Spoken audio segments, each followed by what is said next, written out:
पहला प्रश्न, वेदांत तथा अष्टावक्र गीता जैसे ग्रंथों द्वारा स्वाध्याय करके यह जाना कि जो पाने योग्य है वह पाया हुआ ही है, उसके लिए प्रयास करना भटकन। इस निष्ठा को गहन भी किया तो भी आत्मज्ञान क्यों नहीं हुआ? कृपया मार्गदर्शन करें।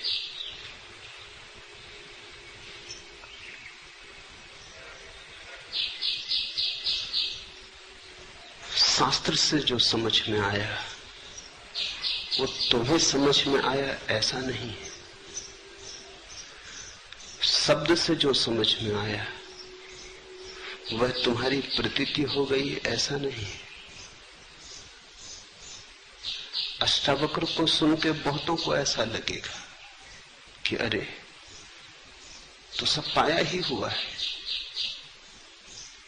लेकिन इससे मिल न जाएगा। अष्टावक्र को सुन के ही लगने से मिलने का क्या संबंध हो सकता है?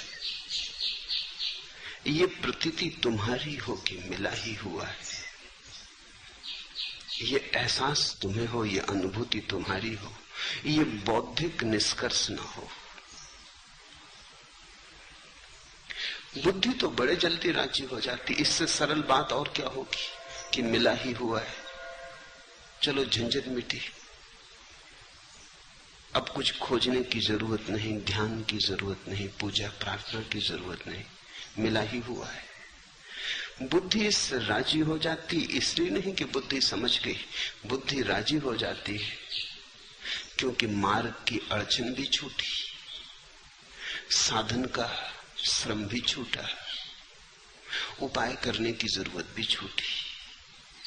फिर तुम चारों तरफ देखने लगते हो कि अरे अभी तक मिला नहीं। अगर बुद्धि को ही समझने से मिलना था तो फिर अध्यात्म के विश्वविद्यालय हो सकते थे। अध्यात्म का कोई विश्वविद्यालय नहीं, शास्त्र से न मिलेगा, स्वयं की स्वस्फूर्त प्रज्ञा से मिलेगा। अष्टावक्र को सुनो, लेकिन जल्दी मत करना मानने की।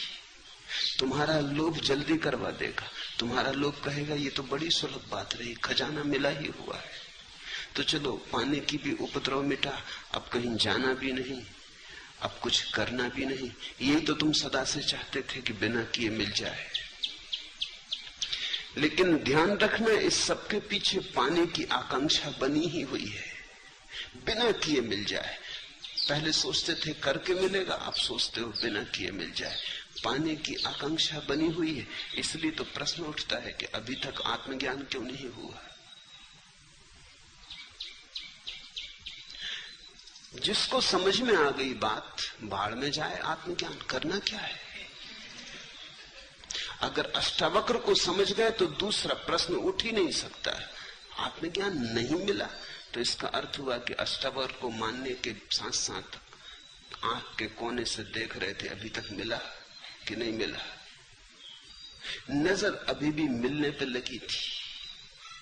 मेरे पास लोग आते, उनको मैं कहता हूं कि ध्यान जब तक न गहरा होगा, जब तक तुम कुछ मांग जारी रखोगे, जब तक तुम सोचोगे कुछ मिले, आनंद मिले, परमात्मा मिले, आत्मा मिले, तब तक ध्यान गहरा न होगा। क्योंकि ये लोभ की वृत्ति है जो मिलने की बात सोच रही, ये महत्वाकांक्षा है, ये राजनीति है, अभी धर्म नहीं हुआ।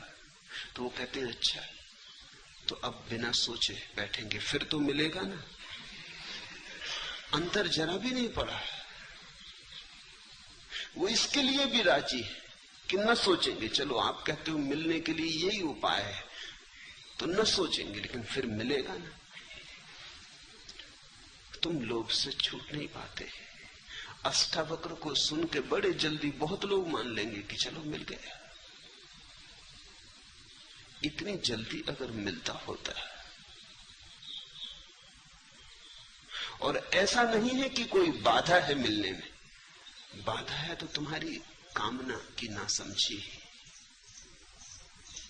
है तो बिल्कुल पास, ठीक अष्टावक्र कहते हैं मिला ही हुआ है, लेकिन ये मिला हुआ ही है तब समझ में आएगा जब पाने की सारी आकांक्षा विसर्जित हो जाए, तब तुम्हारी समग्रता से तुम जानोगे कि मिला हुआ है। अभी तो बुद्धि का खिलवाड़ हो जाता। अष्टावक्र जैसे महर्षि कहते हैं तो ठीक ही कहते होंगे, तुम जल्दी कर लेते मानने की, तुम्हारी श्रद्धा बड़ी नपुंसक है, तुम संदेह भी नहीं करते, तुम जल्दी मान लेते हो। शास्त्र के वचन पर इस देश में तो संदेह करने की आदत ही खो गई है। शास्त्र कहते हैं तो ठीक ही कहते होंगे। मुल्ला नसरुद्दीन एक दिन आया तो एक बड़ी खूबसूरत छतरी लिए हुए था। मैंने पूछा कहां मिल गई इतनी खूबसूरत छतरी, यहां तो बनती नहीं। उसने कहा बहन ने भेंट भेजी। मैंने कहा नसरुद्दीन तुम तो सदा कहते रहे कि तुम्हारी कोई बहन ने, वो कहने लगा ये बात तो सच है। तो फिर मैंने कहा ये बहन ने भेंट भेजी। उसने कहा आप न मानो तो इसकी डंडी पे लिखा हुआ है बहन की ओर से भाई को भेंट। एक होटल से निकलने लगा, ये छतरी पे लिखा था। मैंने सोचा वो ना हो बहन हो ही। जब लिखा हुआ है तो मानना ही पड़ता है। और फिर ऐसे कोई पोपेरी ममेरी कोई चचेरी बहन शायद हो भी। और फिर अध्यात्मवादी तो सदा से कहते हैं अपनी पत्नी को छोड़कर सभी को माता बहन समझो। लिखी हुई बात पर और फिर शास्त्र में लिखी हो छपी बात पर बड़े जल्दी श्रद्धा आती। कुछ बात कहो किसी से, वो कहता कहां लिखी, लिखा हुआ बता दो तो वो राजी हो जाता। जैसे लिखे होने में कोई बल है। कितनी पुरानी तो लोग राजी हो जाते, जैसे सत्य का पुराना होने से कोई संबंध है। किसने कही? अष्टावक्र ने कही, बुद्ध ने कही, महावीर ने कही, तो फिर ठीक ही कही। तुम थोड़ा भी तो अपनी तरफ से थोड़ा भी इंच भर भी जागने का प्रयास नहीं करते। किसी ने कह दी तुमने मान ली, और फिर ऐसी सरल बात कि बिना कुछ किए मिल जाता है। कृष्णमूर्ति को मानने वाले 40 वर्षों से सुन रहे हैं। करीब करीब वही के वे लोग, मिला कुछ भी नहीं है। मेरे पास कभी कभी उनमें से कोई आता है तो वो कहता है कि हमें पता है कि सब मिला ही हुआ है, मगर मिलता क्यों नहीं? हम कृष्णमूर्ति को सुनते हैं, बात समझ में आती कि सब मिला ही हुआ है। ये लोभी जन है, ये चाहते ही थे पहले से कि कोई श्रम ना करना पड़े, मुफ्त मिल जाए। इन्होंने कृष्णमूर्ति को नहीं सुना, ना अष्टावक्र को समझा है, इन्होंने अपने लोभ को सुना है। इन्होंने अपने लोभ के माध्यम से सुना है, फिर उन्होंने अपने हिसाब से व्याख्या कर ली। किसी मित्र ने पूछा है कि अब ध्यान करना बड़ा बेहुदा लगता है, 5-5 ध्यान और अष्टावक्र पे चल रही प्रवचन माला, बड़ा बेहुदा लगता है। ध्यान छोड़ने में कितनी सुगमता है, करने में कठिनता है। अष्टावक्र को भी जो मिला वो कुछ करके मिला ऐसा नहीं, लेकिन बिना कुछ किए मिला ऐसा भी नहीं। अब इसे तुम समझना, ये थोड़ा जटिल मामला है। मैंने तुमसे कहा बुद्ध को मिला जब उन्होंने सब करना छोड़ दिया, लेकिन पहले सब किया। 6 वर्ष तक अथक श्रम किया, सब दांव पे लगा दिया। उस दांव पे लगाने से ही यह अनुभव आया कि करने से कुछ नहीं मिलता। अष्टावक्र को पढ़ने से थोड़ी, नहीं तो अष्टावक्र की गीता बुद्ध के समय में उपलब्ध थी, उन्होंने पढ़ ली होती। 6 साल मेहनत करने की जरूरत न थी। 6 साल अथक श्रम किया, और श्रम कर करके जाना कि श्रम से तो नहीं मिलता। रत्ती रेखा भी न बची भीतर के श्रम करने से मिल सकता है। ऐसी कोई वासना भी न बची भीतर, करके देख लिया नहीं मिलता। ये इतना प्रगाढ़ हो गया कि एक दिन इसी प्रगाढ़ता में करना छूट गया, तभी मिल गया। तो मैं तुमसे ये कहना चाहता हूं कि न करने की अवस्था आएगी जब तुम सब कर चुके होगे। जल्दबाजी मत करना, अन्यथा थोड़ा बहुत ध्यान कर रहे हो वो भी छूट जाएगा। थोड़ी बहुत पूजा प्रार्थना में लगे हो वो भी छूट जाएगी। अष्टावक्र तो दूर रहे, तुम जो हो थोड़े बहुत चल रहे थे किसी यात्रा पर, वो भी बंद हो जाएगा। इसके पहले कि कोई रुके, समग्र रूप से दौड़ लेना जरूरी, तो ही दौड़ने से नहीं मिलता, ये बोध प्रगाढ़ होता है। छूटता है एक दिन श्रम, लेकिन केवल बुद्धि के समझने से नहीं, तुम्हारा रोआ रोआ, तुम्हारा कण कण समझ लेता है कि व्यर्थ है, उसी घड़ी मिल जाता है। ठीक कहते हैं अष्टावक्र के अनुष्ठान बंधन, लेकिन जो अनुष्ठान करेगा उसको ही पता चलेगा। मैं तुमसे कह रहा हूं क्योंकि अनुष्ठान किया और पाया कि बंधन है।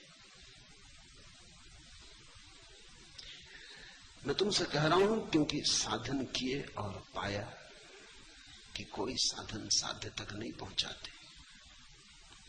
ध्यान कर कर के पाया कि कोई ध्यान समाधि तक नहीं लाता।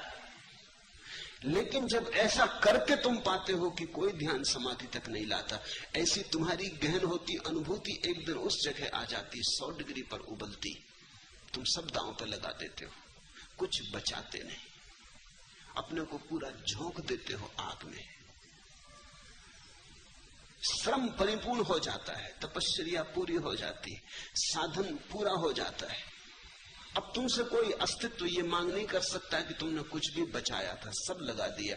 उस दिन उस प्रगाढ़ता में, उस प्रज्वलित चित्त की दशा में अचानक सब भस्मीभूत हो जाता है। सब साधन, सब अनुष्ठान, सब ध्यान, सब तप त्याग, अचानक तुम जाग के पाते हो कि अरे ये तो मिला ही था जिसे मैं खोज रहा था। लेकिन ये अष्टावक्र को पढ़ने से हो जाता होता तो बात बड़ी सुगम थी। अष्टावक्र को पढ़ना क्या कठिन है, सूत्र तो बड़े सीधे साफ है। ध्यान रखना, सीधी सरल बातें समझना इस जगत में सबसे कठिन। और कठिनाई तुम्हारे भीतर से आती। तुम चाहते ही थे कि कुछ ना करना पड़े, ध्यान बहुत मुश्किल से लोग करने को राजी होते। अब ये कसौटी है अष्टावक्र की गीता। अष्टावक्र को सुन के भी जो ध्यान करते रहेंगे वही समझे। जो अष्टावक्र को सुन के ध्यान छोड़ देंगे, अष्टावक्र को तो समझे ही नहीं, ध्यान भी गया। अनुष्ठान करके ही पता चलेगा, अनुष्ठान बंधन। ये तो आखिरी दशा है अनुष्ठान करने की, इससे तुम जल्दबाजी मत कर लेना। वेदांत और अष्टावक्र जैसे ग्रंथों द्वारा स्वाध्याय करके ये जाना, स्वाध्याय करके कहीं किसी ने जाना, पठन पाठन करके किसी ने जाना, शास्त्र शब्दों को सीख लेने से किसी ने जाना। ये जानना नहीं है, ये जानकारी है। जानकारी हुई कहो कि जो पाने योग्य है वो पाया ही हुआ है। अगर जान ही लिया तो बात खत्म हो गई। सूचना मिली, गुदगुदी उठी, लोभ में अंकुर हुआ। लोभ ने कहा अरे हम नाहक मेहनत करते थे, या सब कर कहते हैं बिना किए तो चलो बिना किए बैठ जाए। तो तुम बिना किए बैठ गए। थोड़ी देर में तुम देखने लगे अभी तक घटी नहीं घटना, देर लग रही, बात क्या।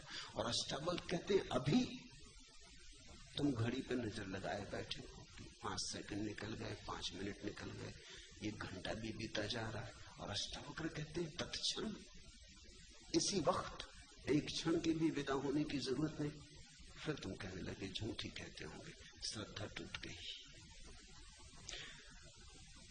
जाना नहीं, जानकारी हुई। जानकारी और जानने के फर्क को सदा याद रखना। जानकारी अर्थात उधार, किसी और ने जाना, उससे सुन के तुम्हें जानकारी हुई। इंफॉर्मेशन, जानकारी। जानना तो अनुभव है, तुम्हारे अतिरिक्त कोई तुम्हारे लिए जान नहीं सकता, ये उधार नहीं हो सकता। मैं जान लूं इससे तुम्हारे जानने की थोड़ी घटना घटेगी। मेरा जानना मेरा होगा, तुम्हारा जानना तुम्हारा होगा। हाँ, अगर मेरे शब्दों को तुमने संग्रह कर लिया तो वो जानकारी से आदमी पंडित बनता है, प्रज्ञावान नहीं।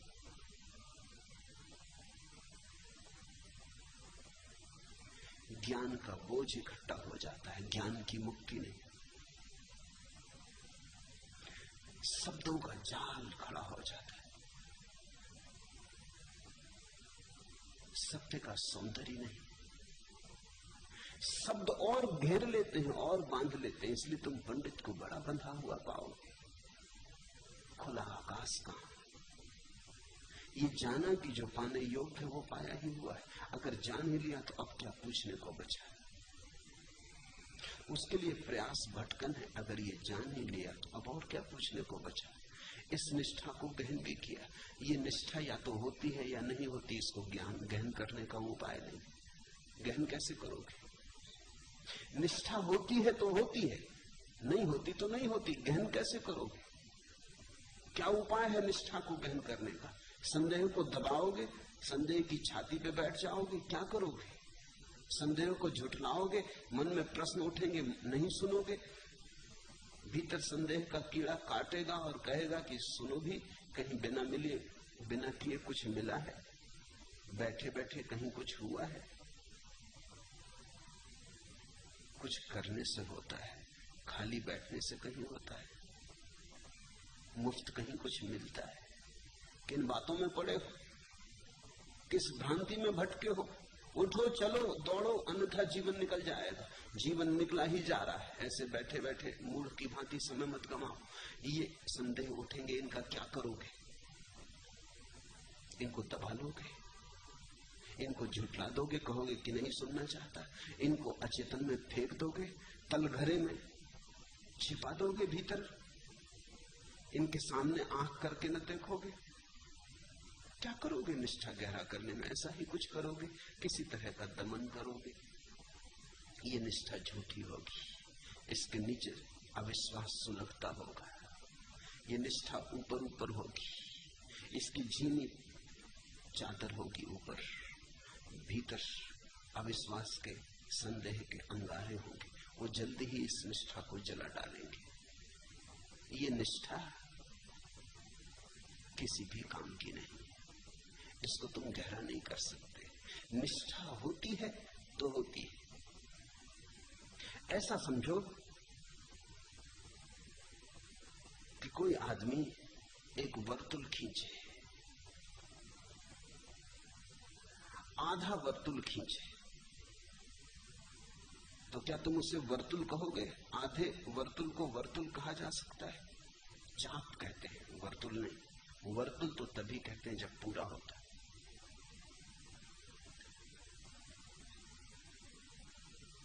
अधूरे वर्तुल का नाम वर्तुल नहीं है। अधूरी श्रद्धा का नाम श्रद्धा नहीं है, क्योंकि अधूरी श्रद्धा का अर्थ हुआ कि अधूरा अभी अविश्वास भी खड़ा है। वो जो आधी जगह खाली है वहां कौन होगा? वहां संदेह होगा।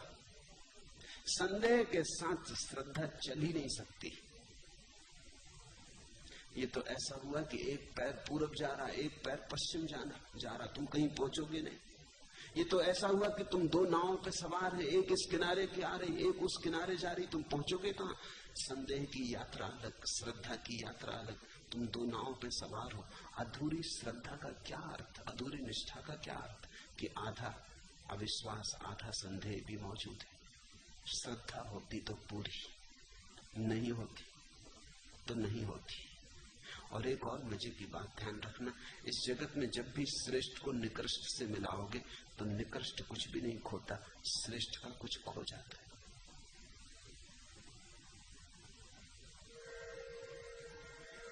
जब भी तुम श्रेष्ठ के साथ निकृष्ट को मिलाओगे तो निकृष्ट की कोई हानि नहीं होती, श्रेष्ठ की हानि हो जाती है।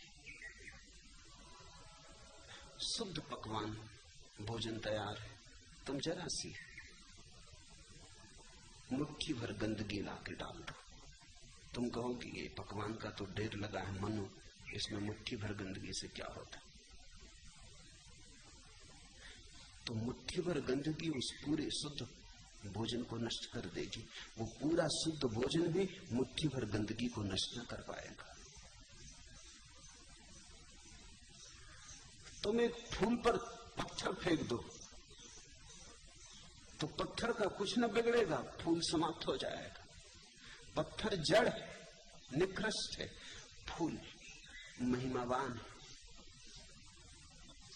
फूल आकाश का है, पत्थर पृथ्वी का है। फूल काव्य है जीवन का। पत्थर और फूल की टक्कर होगी तो फूल का सब बिगड़ जाएगा, पत्थर का कुछ भी न बिगड़ेगा। एक बूंद जहर पर्याप्त है। तो ध्यान रखना, संदेह निकृष्ट है।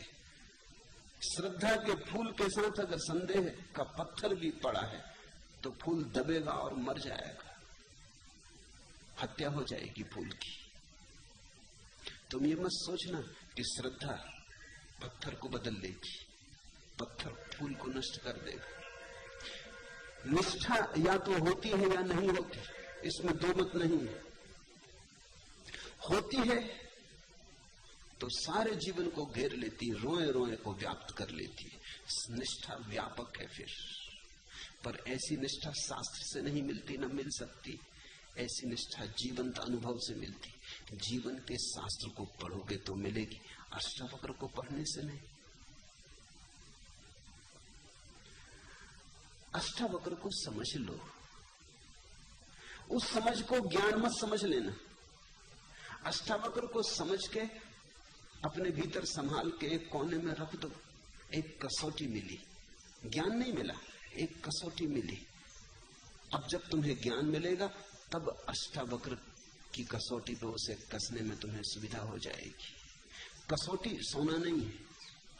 तुम जाते हो एक सुनार के पास, देखते हो रखा है काला पत्थर कसौटी का, वो काला पत्थर सोना नहीं है। जब सोना मिलता है तो सुनार उस काले पत्थर पर घिस के देख लेता है कि सोना सोना है या नहीं। अष्टावक्र की बात को समझ के कसौटी की तरह संभाल के रख लो, गांठ बांध लो। जब तुम्हारे जीवन का अनुभव आएगा तो कस लेना। अष्टावक्र की कसौटी उस वक्त काम आएगी। तुम जान पाओगे कि जो हुआ वो क्या हुआ। तुम्हारे पास समझने को भाषा होगी, तुम्हारे पास समझने को उपाय होगा। अष्टावक्र तुम्हारे गवाह होंगे। मैं शास्त्रों को इसी अर्थ में लेता हूं। शास्त्र गवाह है, अनजाना है मार्ग सत्य का।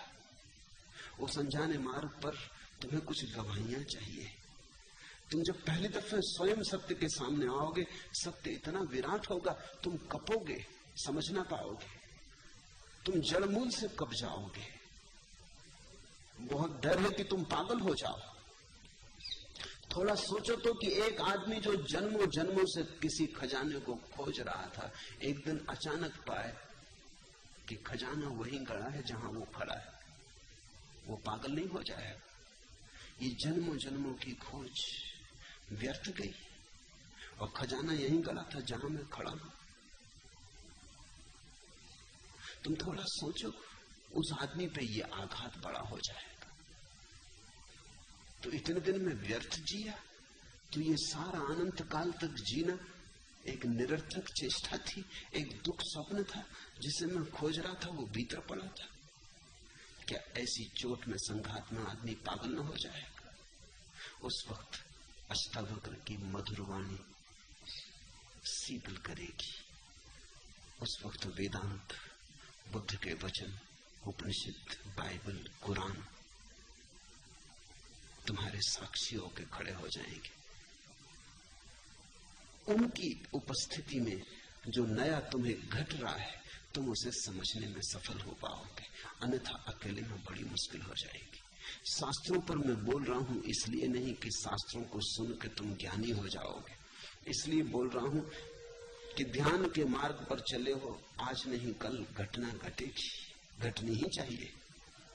जब घटना घटे तो ऐसा न हो कि सोना सामने हो और तुम समझ भी ना पाओ। कसौटी तुम्हें दे रहा हूं, इन कसौटियों पर कस लेना। अष्टावक्र शुद्धतम कसौटी है। अष्टावक्र पर निष्ठा नहीं करनी है, अष्टावक्र की कसौटी का उपयोग करना है स्वयं के अनुभव पर। अष्टावक्र को गवाही बनाना है। जीसस ने कहा है अपने शिष्यों से कि जब तुम पहुंचोगे मैं तुम्हारा गवाह रहूंगा। शिष्य तो फिर भी गलत समझे। शिष्य तो समझे कि हम जब मरेंगे और परमात्मा के स्वर्ग में पहुंचेंगे तो जीसस हमारी गवाही देंगे कि ये मेरे शिष्य हैं, इन्हें भीतर आने दो, ये अपने वाले ईसाई, इनके साथ थोड़ी विशेष अनुकंपा करो, इन पर प्रसाद ज्यादा हो। लेकिन जीसस का मतलब बहुत और था। जीसस ने कहा कि जब तुम पहुंचोगे मैं तुम्हारी गवाही होऊंगा। इसका ये मतलब नहीं कि जीसस वहां खड़े होंगे, लेकिन जीसस ने जो कहा है वो कसौटी की तरह पड़ा रहेगा। जब तुम्हारा अनुभव होगा झट तुम उसे कस लोगे और गुत्थी सुलझ जाएगी। अन्यथा असत्य में भटके हो इतने दिन तक कि तुम्हारी आंखें असत्य की आदी हो गई। सत्य का आघात कहीं तुम्हें तोड़ न दे, विक्षिप्त न कर दे। इसे याद रखना, सत्य के बहुत खोजी पागल हो गए। सत्य के बहुत खोजी ठीक उस दशा के करीब जब परमहंस होने को होते हैं तभी पागल हो जाते हैं, विक्षिप्त हो जाते हैं, क्योंकि घटना इतनी बड़ी है, अविश्वसनीय है, भरोसे योग्य नहीं है। जैसे पूरा आकाश टूट पड़े तुम पर, छोटा तुम्हारा पात्र है और विराट तुम्हारे पात्र पर बरस जाए, तुम अस्त व्यस्त हो जाओगे, तुम संभाल ना पाओगे। जैसे सूरज एकदम सामने आ जाए और तुम्हारी आंखें झपक आ जाए, धुंधल का हो जाए, सूरज सामने हो अंधेरा हो जाए क्योंकि तुम्हारी आंखें बंद हो जाएं, उस घड़ी अष्टावक्र के वचन तुम्हें सूरज को समझने में उपयोगी हो जाएंगे। उस समय तुम्हारे अचेतन में पड़ी अष्टावक्र की वाणी तत्क्षण मुखर हो जाएगी, गूंजने लगेंगे उपनिषद के वचन, गूंजने लगेगी गीता, गूंजने लगेगा कुरान, उठने लगेंगी आयतें। उनकी गंध तुम्हें आश्वस्त करेगी कि तुम घर आ गए हो, घबराने की कोई बात नहीं, ये विराट हो तुम। अष्टावक्र कहते हैं तू व्यापक है, तू विराट है, तू विभु है, तू कर्म शून्य है, तू शुद्ध बुद्ध, तू सिर्फ ब्रह्म स्वरूप है। ये वचन उस क्षण व्याख्या बनेगी। इन पर निष्ठा करने मात्र से, इनको पकड़ लेने मात्र से तुम कहीं भी पहुंचोगे नहीं। और लोग तुम्हारा भीतर खड़ा है कि आत्मज्ञान हुआ नहीं।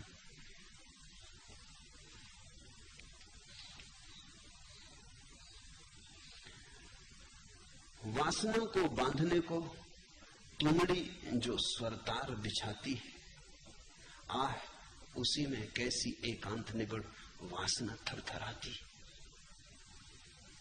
सुनो फिर, वासना को बांधने को तुमड़ी जो स्वरतार बिछाती है, आह उसी में कैसी एकांत निगड़ वासना थरथराती।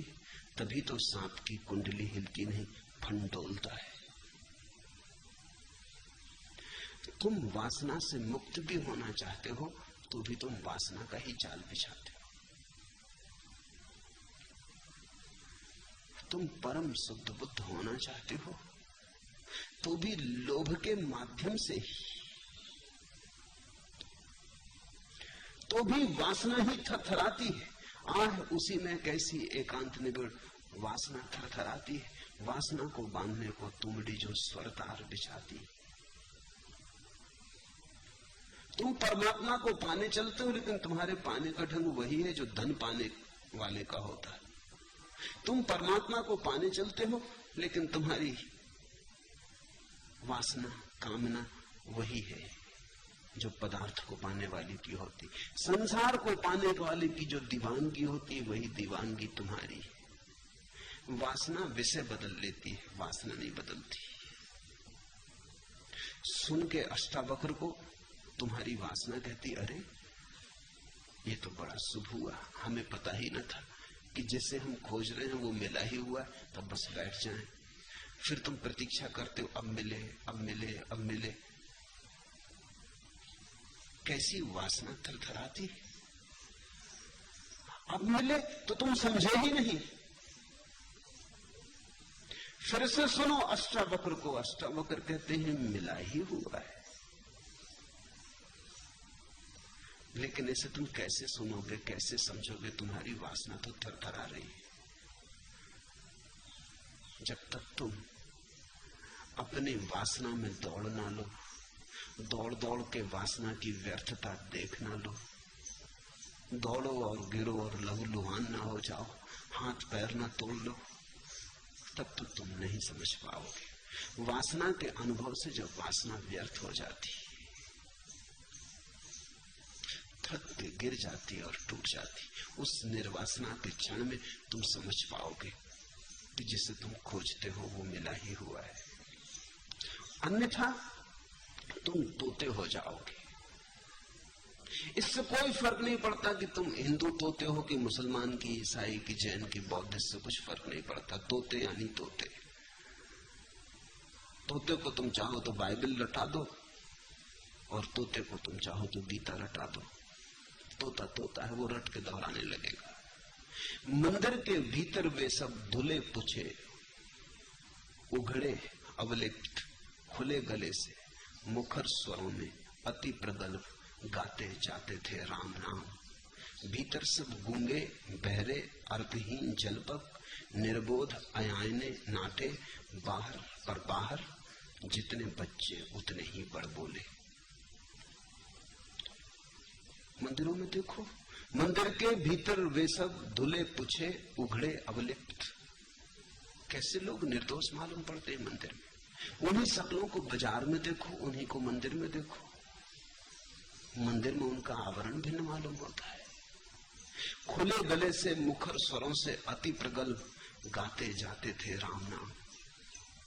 देखा तुमने माला लिए किसी को राम नाम जपते, राम चदरिया ओढ़े, चंदन तिलक लगाए, कैसी शुभ्र लगती प्रतिमा। इन्हीं सज्जन को बाजार में देखो, भीड़ भाड़ में देखो, पहचान भी ना पाओगे। लोगों के चेहरे अलग अलग हैं। बाजार में एक चेहरा ओढ़ लेते हैं, मंदिर में एक चेहरा ओढ़ लेते हैं। अति प्रगल्भ गाते जाते थे राम नाम। भीतर सब गूंगे बहरे अर्थहीन जलपक, निर्बोध अयाने नाटे, पर बाहर जितने बच्चे उतने ही बड़ बोले। जानकारी तुम्हें तोता बना सकती है, बड़ बोला बना सकती है। जानकारी तुम्हें धार्मिक होने की भ्रांति दे सकती, धोखा दे सकती, लेकिन ज्ञान उसे मत मान लेना। और जानकारी के आधार पर तुम जो निष्ठा संभालोगे, वो निष्ठा संदेह के ऊपर बैठी होगी, संदेह के कंधे पर सवार होगी। वो निष्ठा कहीं सत्य के द्वार तक ले जाने वाली नहीं। उस निष्ठा पर बहुत भरोसा मत कर। वो निष्ठा दो कौड़ी की है। निष्ठा आनी चाहिए स्वानुभव से, निष्ठा आनी चाहिए शुद्ध निर्विकार स्वयं की ध्यान अवस्था से।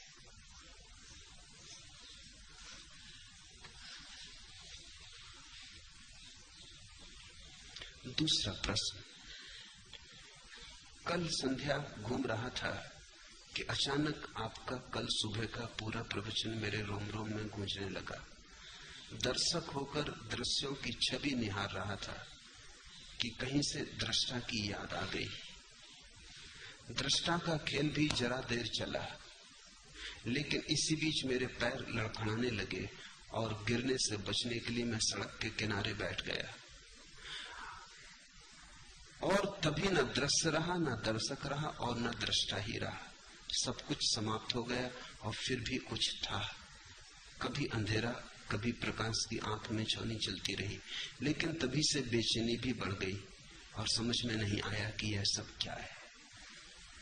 यही मैं तुमसे कह रहा हूं।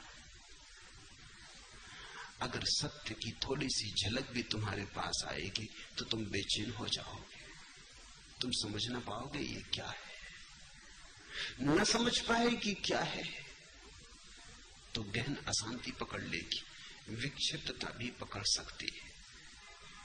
इसलिए बोलता हूं इन शास्त्रों पर, इसलिए रोज तुम्हें समझाया जाता हूं कि कहीं तुम्हारे अचेतन में जानकारी पड़ी रहे, और जब घटनाएं घटे तो तुम उनकी ठीक ठीक व्याख्या कर लो, सुलझा लो। अन्यथा तुम सुलझाओगे कैसे? तुम्हारे पास भाषा न होगी, शब्द न होंगे, समझने का कोई उपाय न होगा, मापदंड न होगा, तराजू न होगा, तुम तौलोगे कैसे? कसौटी न होगी, तुम परखोगे कैसे? पूछा है, मेरे रोम रोम में प्रवचन गूंजने लगा। दर्शक होकर दृश्यों की छवि निहार रहा था, कहीं से दृष्टा की याद आ गई। दृष्टा का खेल भी जरा देर चला, लेकिन इसी बीच मेरे पैर लड़खड़ाने लगे और गिरने से बचने के लिए मैं एक सड़क के किनारे बैठ गया। निश्चित ही ऐसा ही होता है। जब पहली दफा तुम्हें दृष्टा का थोड़ा सा बोध होगा, तुम लड़खड़ा जाओगे, तुम्हारी पूरी जिंदगी लड़खड़ा जाएगी, क्योंकि तुम्हारी पूरी जिंदगी ही दृष्टा के बिना खड़ी। ये नई घटना सब अस्त व्यस्त कर देगी। जैसे अंधे आदमी की अचानक आंख खुल जाए, थोड़ा सोचो वो चल पाएगा रास्ते पर, तो लड़खड़ा जाएगा। 40 साल 50 साल से अंधा था, लकड़ी के सहारे टटोल टटोल के चलता था। अंधे में चलने की धीरे धीरे क्षमता आ गई थी, अंधेपन के साथ ही कुशल हो गया था, आवाजें समझ लेता था, रास्तों के मोड़ पहचान में आ गए थे, कान के द्वारा आंख का काम लेना सीख गया था। 50 साल से सब ठीक व्यवस्थित हो गया था। एक जिंदगी है अंधे की, तुम उसकी कल्पना भी नहीं कर सकते। प्रकाश विहीन, रंग विहीन, रूप विहीन, आकार विहीन, सिर्फ ध्वनि के माध्यम पर टिकी। उसकी एक ही भाषा है, ध्वनि। तो उसी के आधार पर उसने अपना सारा जीवन संरचित कर लिया था। आज अचानक सुबह वो जा रहा है बाजार, उसकी अचानक आंख खुल जाए, थोड़ा सोचो क्या होगा। उसका सारा संसार झरझरा के गिर पड़ेगा, उसकी ध्वनि का सारा लोक एकदम अस्त व्यस्त हो जाएगा। ये घटना इतनी बड़ी होगी, आंख का खुलना, लोगों के चेहरे दिखाई पड़ने, रंग दिखाई पड़ने, सूरज की किरणें, धूप छांव, ये भीड़ भाड़, इतने लोग, बसें, कारें, साइकिलें, वो एकदम घबरा जाएगा। ये इतना बड़ा आघात होगा उसके ऊपर कि उसकी छोटी सी दुनिया जो ध्वनि के सहारे बनी थी, वो कहीं दब जाएगी, पिछड़ जाएगी, मर जाएगी, कुचल जाएगी। वो वहीं थरथरा के बैठ जाएगा, लड़खड़ा के गिर पड़ेगा, शायद घर ना आ सके या बेहोश हो जाए। और ये उदाहरण कुछ भी नहीं। जब तुम्हारे जीवन में दृष्टा का प्रवेश होगा, एक किरण भी दृष्टा की आएगी, तो ये उदाहरण कुछ भी नहीं है, वो घटना और भी बड़ी है। भीतर की आंख खुल रही है, तुमने उस भीतर की आंख के बिना ही अपना एक संसार रच लिया है। अचानक वो भीतर की आंख खुलते ही तुम्हारे सारे संसार को गलत कर देगी। तुम चौंक के अवाक रह जाओगे। जिसने पूछा है ठीक ही पूछा, अनुभव से पूछा है। इसे ख्याल करना, प्रश्न दो तरह के होते हैं, एक तो सैद्धांतिक होते हैं, उनका कोई बड़ा मूल्य नहीं होता। ये प्रश्न अनुभव का है। अनुभव से न हुआ होता तो ये प्रश्न बन ही नहीं सकता था। ये पैर लड़खड़ाए ना होते तो ये प्रश्न बन नहीं सकता था। ये प्रश्न सीधे अनुभव का है। कहीं से दृष्टा की याद आ गई, गूंज रहे होंगे अष्टावक्र के वचन जो मैंने कहा था सुबह, उसकी गूंज बाकी रह गई होगी, उसकी सुगंध तुम्हारे भीतर उठ रही होगी, उसकी थोड़ी सी लकीरें कहीं उलझी रह गई होंगी। आ गई कहीं से दृष्टा की याद। दृष्टा का खेल थोड़ी देर चला, शायद क्षण भरी चला हो। वो क्षण भी बहुत लंबा मालूम होता है जब खेल दृष्टा का चलता है, क्योंकि दृष्टा समयातीत है। यहां घड़ी में क्षण बीतता है, वहां दृष्टा होने में ऐसा लग सकता है कि सदियां बीत गई। ये घड़ी वहां काम नहीं आती। ये घड़ी भीतर के आंख के लिए नहीं बनी। थोड़ी देर खेल चला, लेकिन इसी बीच मेरे पैर लड़खड़ाने लगे, जिनसे बचने के लिए मैं सड़क के किनारे बैठ गया। ये लड़खड़ाहट बताती है कि घटना घटी। प्रश्न पूछने वाले ने सुन के प्रश्न नहीं पूछा है, पढ़ के प्रश्न नहीं पूछा है, कुछ घटा। और तभी न दृश्य रहा, न दर्शक रहा, न दृष्टा रहा। उस लड़खड़ाहट में सब बिखर गया, सब खो गया। ऐसी घड़ी में ही कभी विक्षिप्तता आ सकती है, अगर धीरे धीरे अभ्यास न हो।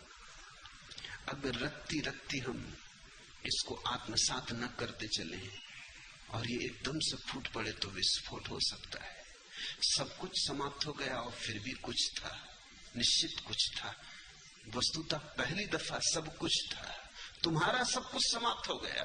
तुमने जो बना ली थी अपनी छोटी सी घास फूस की कुटिया, वो गिर गई। आकाश था, चांद तारे थे, परमात्मा ही बचा।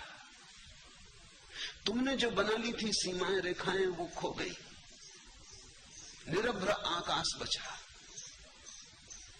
तुमने जो छोटे से में रहने का अभ्यास कर लिया था, वो लड़खड़ा गया। उसी के लड़खड़ाहट में तुम भी घबरा के किनारे बैठ गए।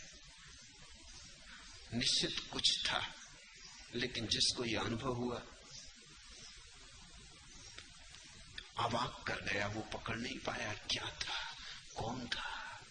तुम्हें ख्याल है, कभी कभी ऐसा होता, सुबह अचानक कोई तुम्हें जगा दे, जब तुम गहरी नींद में सोए थे, 5 बजे हो, तुम गहरी नींद में थे, रात की सबसे गहरी घड़ी थी, कोई अचानक जगा दे, कोई शोरगुल हो जाए, रास्ते पर कोई बम फूट जाए, कोई कार टकरा जाए द्वार पर, कोई शोरगुल हो जाए, तुम अचानक से जग जाओ, अचानक नींद से एकदम होश में आ जाओ, नींद की गहराई से तीर की तरह आ जाओ। साधारणतः हम जब आते हैं नींद की गहराई से तो धीरे धीरे आते, पहले गहरी नींद छूटती है, फिर धीरे धीरे सपने तैरना शुरू होते, फिर सपनों में हम थोड़ी देर रहते हैं। इसलिए तुम्हें सुबह के सपने याद रहते हैं, रात के सपने तुम्हें याद नहीं रहते, क्योंकि सुबह के सपने बहुत हल्के होते और नींद और जागरण के ठीक मध्य में होते।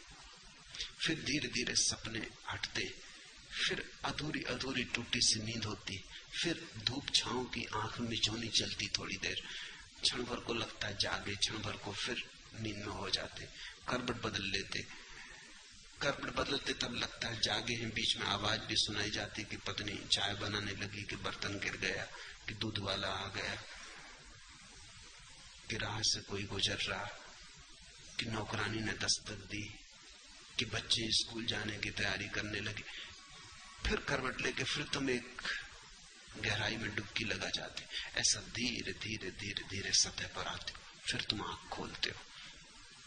लेकिन अगर कभी कोई अचानक घटना घट जाए तो तुम तीर की तरह गहराई से सीधे जागरण में आ जाते हो। आंख खोल के तुम्हें लगेगा अचानक तुम कहां हो, कौन हो, एक क्षण को कुछ समझ में ना आएगा।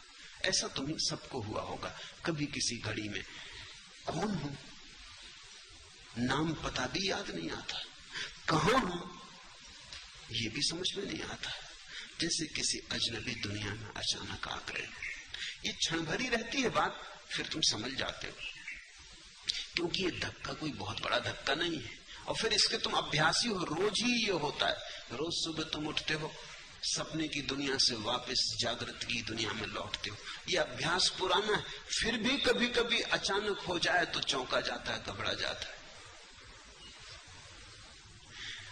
असली जागरण जब घटता है तो तुम बिल्कुल ही अवाक रह जाओगे, तुम्हें कुछ समझ में ना आएगा क्या हो रहा है, सब सन्नाटा और शून्य हो जाएगा। लेकिन ठीक हुआ, न दृष्टा रहा, न दर्शक, न दृश्य, सब कुछ समाप्त हो गया, फिर भी कुछ था। इस कुछ को ही तुम व्याख्या कर सको, इसलिए इतने शास्त्रों पर मैं बोल रहा हूं। इस कुछ की ही तुम व्याख्या करने में समर्थ हो जाओ, इस कुछ को तुम अर्थ दे सको, इस कुछ की तुम प्रतिभिज्ञा कर सको, परिभाषा कर सको। नहीं तो ये कुछ तुम्हें डुबा लेगा, तुम बाढ़ में बह जाओगे। तुम्हारे पास खड़े होने को कोई जगह रहे, इसलिए इतनी बातें कह रहा हूं।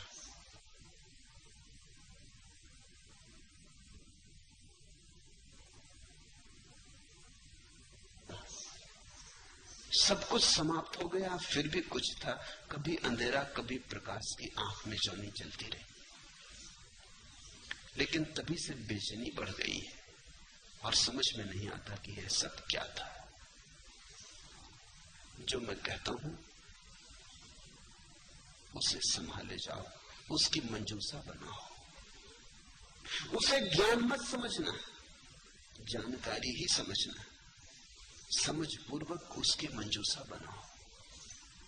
फिर धीरे धीरे तुम पाओगे, जब जब अनुभव घटेगा, जो अनुभव घटेगा उस अनुभव को सुस्पष्ट, सुविश्लिष्ट कर देने वाले मेरे शब्द तुम्हारे अचेतन से उठ के खड़े हो जाएंगे। मैं तुम्हारा साक्षी बन जाऊंगा, मैं तुम्हारा गवाह हूं। लेकिन अगर सुनते वक्त तुम मेरे साथ विवाद कर रहे हो तो फिर मैं तुम्हारा गवाह न बन सकूंगा। अगर सुनते वक्त तुम मुझसे किसी तरह का आंतरिक संघर्ष कर रहे हो, तर्क कर रहे हो, अगर सुनते वक्त तुम मुझे सहानुभूति, प्रेम से नहीं सुन रहे हो, विवाद कर रहे हो, तो मैं तुम्हारा गवाह न बन सकूंगा। क्योंकि फिर तुम जो अपनी मंजूसा में रखोगे वो मेरा नहीं होगा, तुम्हारा ही होगा।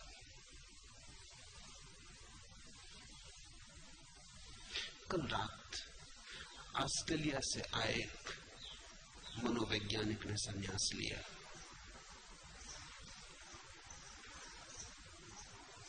उस मनोवैज्ञानिक को मैंने कहा कि तुम संन्यास ना लो तो भी तुम्हारा स्वागत है, लेकिन तब तुम मेरे अतिथि ना रहोगे। स्वागत तो तुम्हारा है। अगर तुम संन्यास ले लो तो भी स्वागत तुम्हारा है, पर तुम मेरे अतिथि भी हो गए। मुझसे लोग पूछते हैं, अगर हम संन्यास ना ले तो क्या आपका प्रेम हम पे कम रहेगा? मेरा प्रेम तुम पर पूरा रहेगा। स्वागत है, लेकिन संन्यास लेते ही तुम अतिथि भी हो गए। और बड़ा फर्क है। बिना संन्यास लिए तुम सुन रहे हो दूरी से, संन्यास लेकर तुम पास आ गए। बिना संन्यास लिए तुम सुन रहे हो, अपनी बुद्धि से विश्लेषण कर रहे हो, तुम छांट रहे हो। मैं जो कह रहा हूं उसमें तो तुम्हें मन भाता है वो रख लेते हो, जो मन नहीं भाता वो छोड़ देते हो। और संभावना इसकी है कि जो तुम्हें मन नहीं भाता वही काम पड़ने वाला है, क्योंकि तुम्हें जो मन भाता है वो तुम्हें बदल नहीं सकता है। तुम्हें मन भाता है उसका अर्थ तुम्हारे अतीत से मेल खाता है। जो तुम्हारे अतीत से मेल नहीं खाता वही तुम्हारे भीतर क्रांति की किरण बनेगा। जो तुमसे मेल नहीं खाता वही तुम्हें रूपांतरित करेगा। जो तुमसे बिल्कुल मेल खा जाता है वो तुम्हें मजबूत करेगा, रूपांतरित नहीं करेगा। तो तुम चुन रहे हो, तुम सोचते हो तुम बुद्धिमान हो। बुद्धिमान कभी कभी बड़ी नासमझियां करते, वो चुन रहे हैं, बैठे वो चुनते रहते हैं। अपने मतलब का जो वो संभाल लेंगे, जो अपने मतलब का नहीं उससे हमें क्या लेना देना। लेकिन मैं तुमसे फिर कहता हूं, जो तुम्हें लगता है तुम्हारे मतलब का नहीं वही किसी दिन तुम्हारे काम पड़ेगा। आज तुम्हारे पास उसको समझने का भी कोई उपाय नहीं, क्योंकि तुम्हारे पास उसका कोई अनुभव नहीं। फिर भी मैं कहता हूं संभाल कर रख लो। किसी दिन अनुभव जब आएगा तो अचानक तुम्हारे अचेतन से उठेगी बात और हल कर जाएगी। तब तुम अवाक न रहोगे, तब तुम्हारा विस्मय तुम्हें तोड़ नहीं देगा, और तब तुम घबरा न जाओगे और बेचैनी न होगी।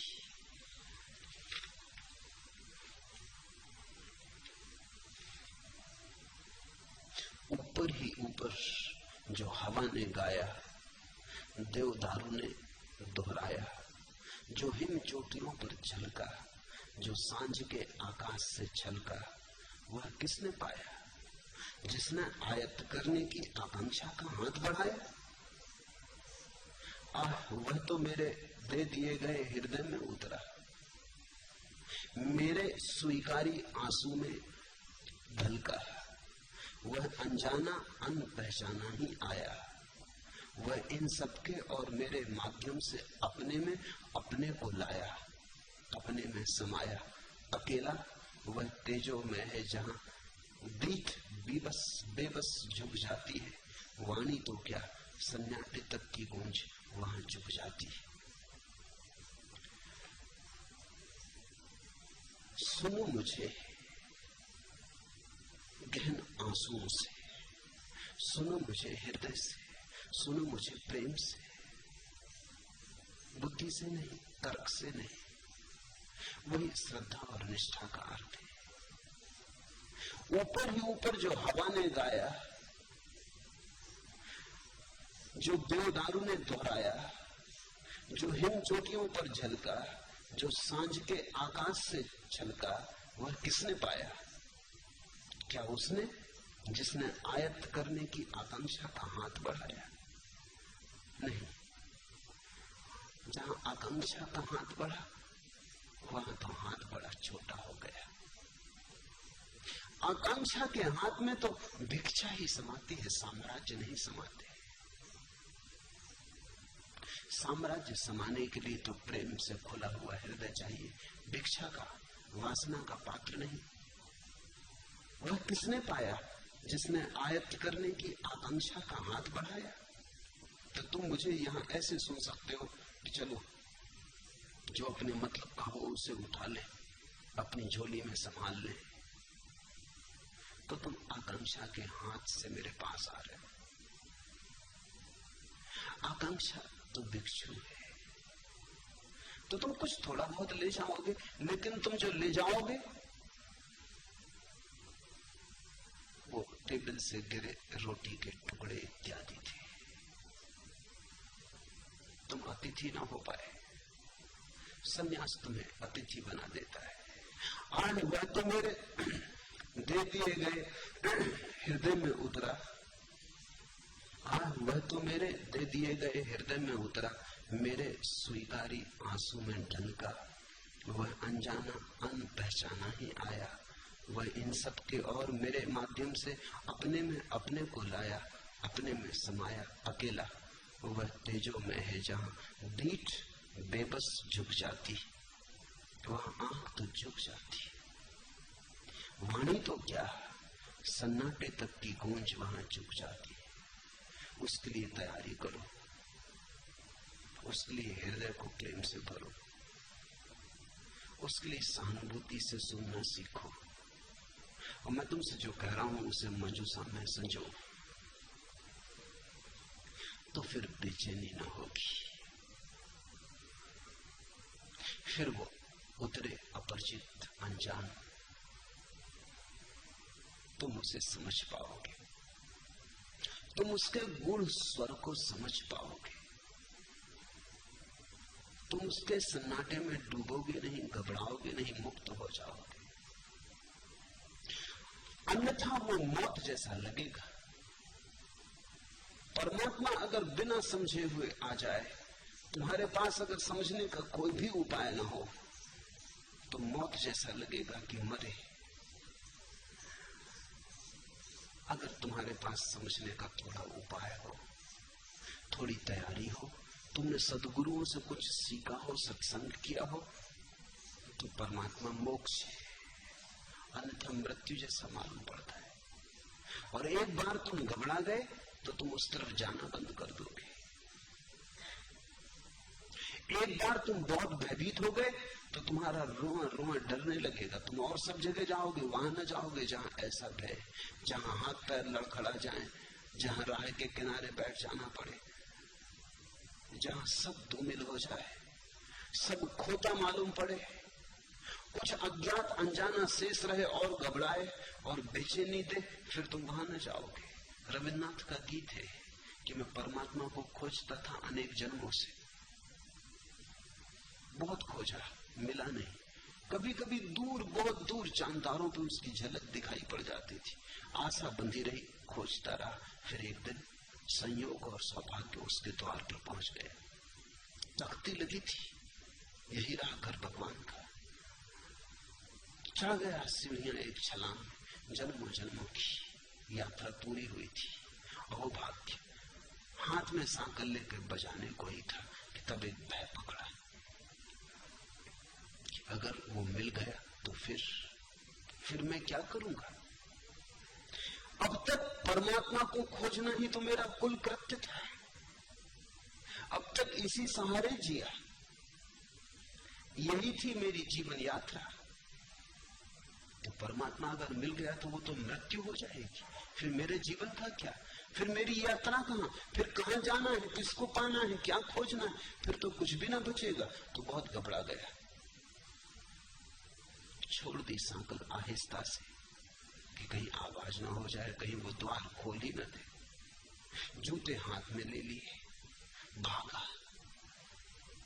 तो तब से भाग रहा हूं, अब भी खोजता हूं। रविन्द्रनाथ ने लिखा है उस गीत में, अब भी खोजता हूं परमात्मा को, हालांकि मुझे पता है उसका घर कहां है।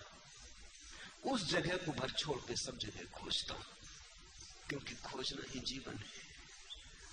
उस जगह पर जाने से बचता हूं, उस घर की तरफ भर नहीं जाता, वहां से किनारा काट लेता हूं और सब जगह पूछता फिरता हूं परमात्मा कहां है। और मुझे पता है कि परमात्मा कहां है। मेरे देखे बहुत लोग अनंत जन्मों की यात्रा में कई बार उस घर के करीब पहुंच गए, लेकिन घबरा गए। ऐसे घबरा गए कि सब भूल गया, वो घबराहट नहीं भूली है अभी तक। इसलिए लोग ध्यान करने को आसानी से उत्सुक नहीं होते। ध्यान वगैरह की बात से ही लोग डरते हैं, बचते हैं। परमात्मा शब्द का औपचारिक उपयोग कर लेते हैं, लेकिन परमात्मा को कभी जीवन की गहरी खोज नहीं बनने देते। मंदिर मस्जिद हो आते हैं, सामाजिक औपचारिकता है, लोकाचार, जाना चाहिए इसलिए चले जाते हैं। लेकिन कभी मंदिर को, मस्जिद को हृदय में नहीं बसने देते, उतना खतरा मोल नहीं लेते, दूर दूर रखते हैं परमात्मा को। उसका कारण होगा कहीं किसी गहन अनुभव में, कहीं छिपी किसी गहरी स्मृति में कोई भय का अनुभव छिपा है। कभी लड़खड़ा गए होंगे उसके घर के पास। अब जिन मित्र को यह अनुभव हुआ है, अगर वो ठीक से न समझे तो घबराने लगेंगे। अब रास्ते पर ऐसा घबरा के बैठ जाना, हाथ पैर कब जाना, हृदय का जोर से धड़कने लगना, श्वास का बेतहासा चलने लगना, कुछ से कुछ हो जाए, ऐसे ध्यान से दूर ही रहना अच्छा। ये तो झंझट की बात है। फिर लौट आए सो ठीक, अगर न लौट पाए तो, अगर ऐसे ही बैठे रह जाएं रास्ते के किनारे तो लोग पागल समझ लेंगे। घड़ी तो ठीक, फिर पुलिस आ जाएगी, फिर पास पड़ोस के लोग कहेंगे अब इनको उठाओ अस्पताल भेजो, क्या हो गया। चिकित्सक इंजेक्शन देने लगेंगे कि इनका होश खो गया, कि मस्तिष्क खराब हो गया।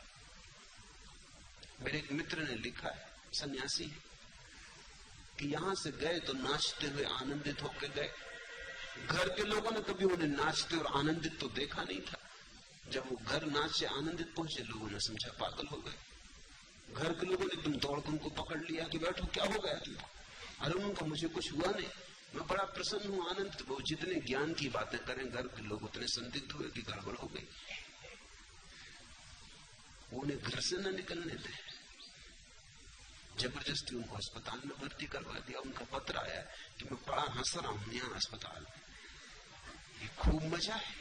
मैं दुखी था, मुझे कोई अस्पताल में लाया, अब मैं प्रसन्न हूं तो लोग मुझे अस्पताल ले आए। मैं देख रहा हूं खेल, मगर वो समझते हैं कि मैं पागल हूं, और जितना वो मुझे समझते हैं कि पागल हूं, उतनी मुझे हंसी आती। जितनी मुझे हंसी आती वो समझते हैं बिल्कुल गए काम से।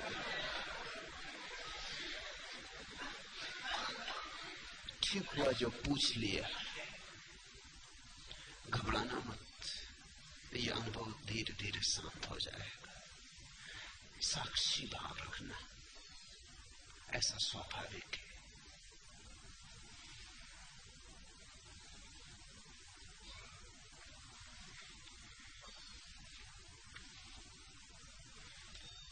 चौथा प्रश्न, हम ईश्वर अंश हैं और अविनाशी भी। कृपया बताएं कि यह अंश मूल से कब, क्यों और कैसे बिछड़ा, और अंश का मूल से पुनर्मिलन, कभी न बिछड़ने वाला मिलना संभव है या नहीं। यदि संभव है तो अंश को मूल में मिला देने की कृपा करें कि बार बार इस कोलाहल में आके भयभीत न होना पड़े। देखिए फर्क, अभी एक प्रश्न था वो अनुभव का था, ये प्रश्न शास्त्रीय है। हम ईश्वर अंश हैं और अविनाशी भी, ये तुम्हें पता है, सुन लिया, पढ़ लिया, और अहंकार को तृप्ति देता है, मान भी लिया। इससे बड़े अहंकार को तृप्ति देनी और क्या बात हो सकती है। हम ईश्वर अंश हैं, ईश्वर है, ब्रह्म है, अविनाशी है, यही तो तुम चाहते हो, यही तो अहंकार की खोज है,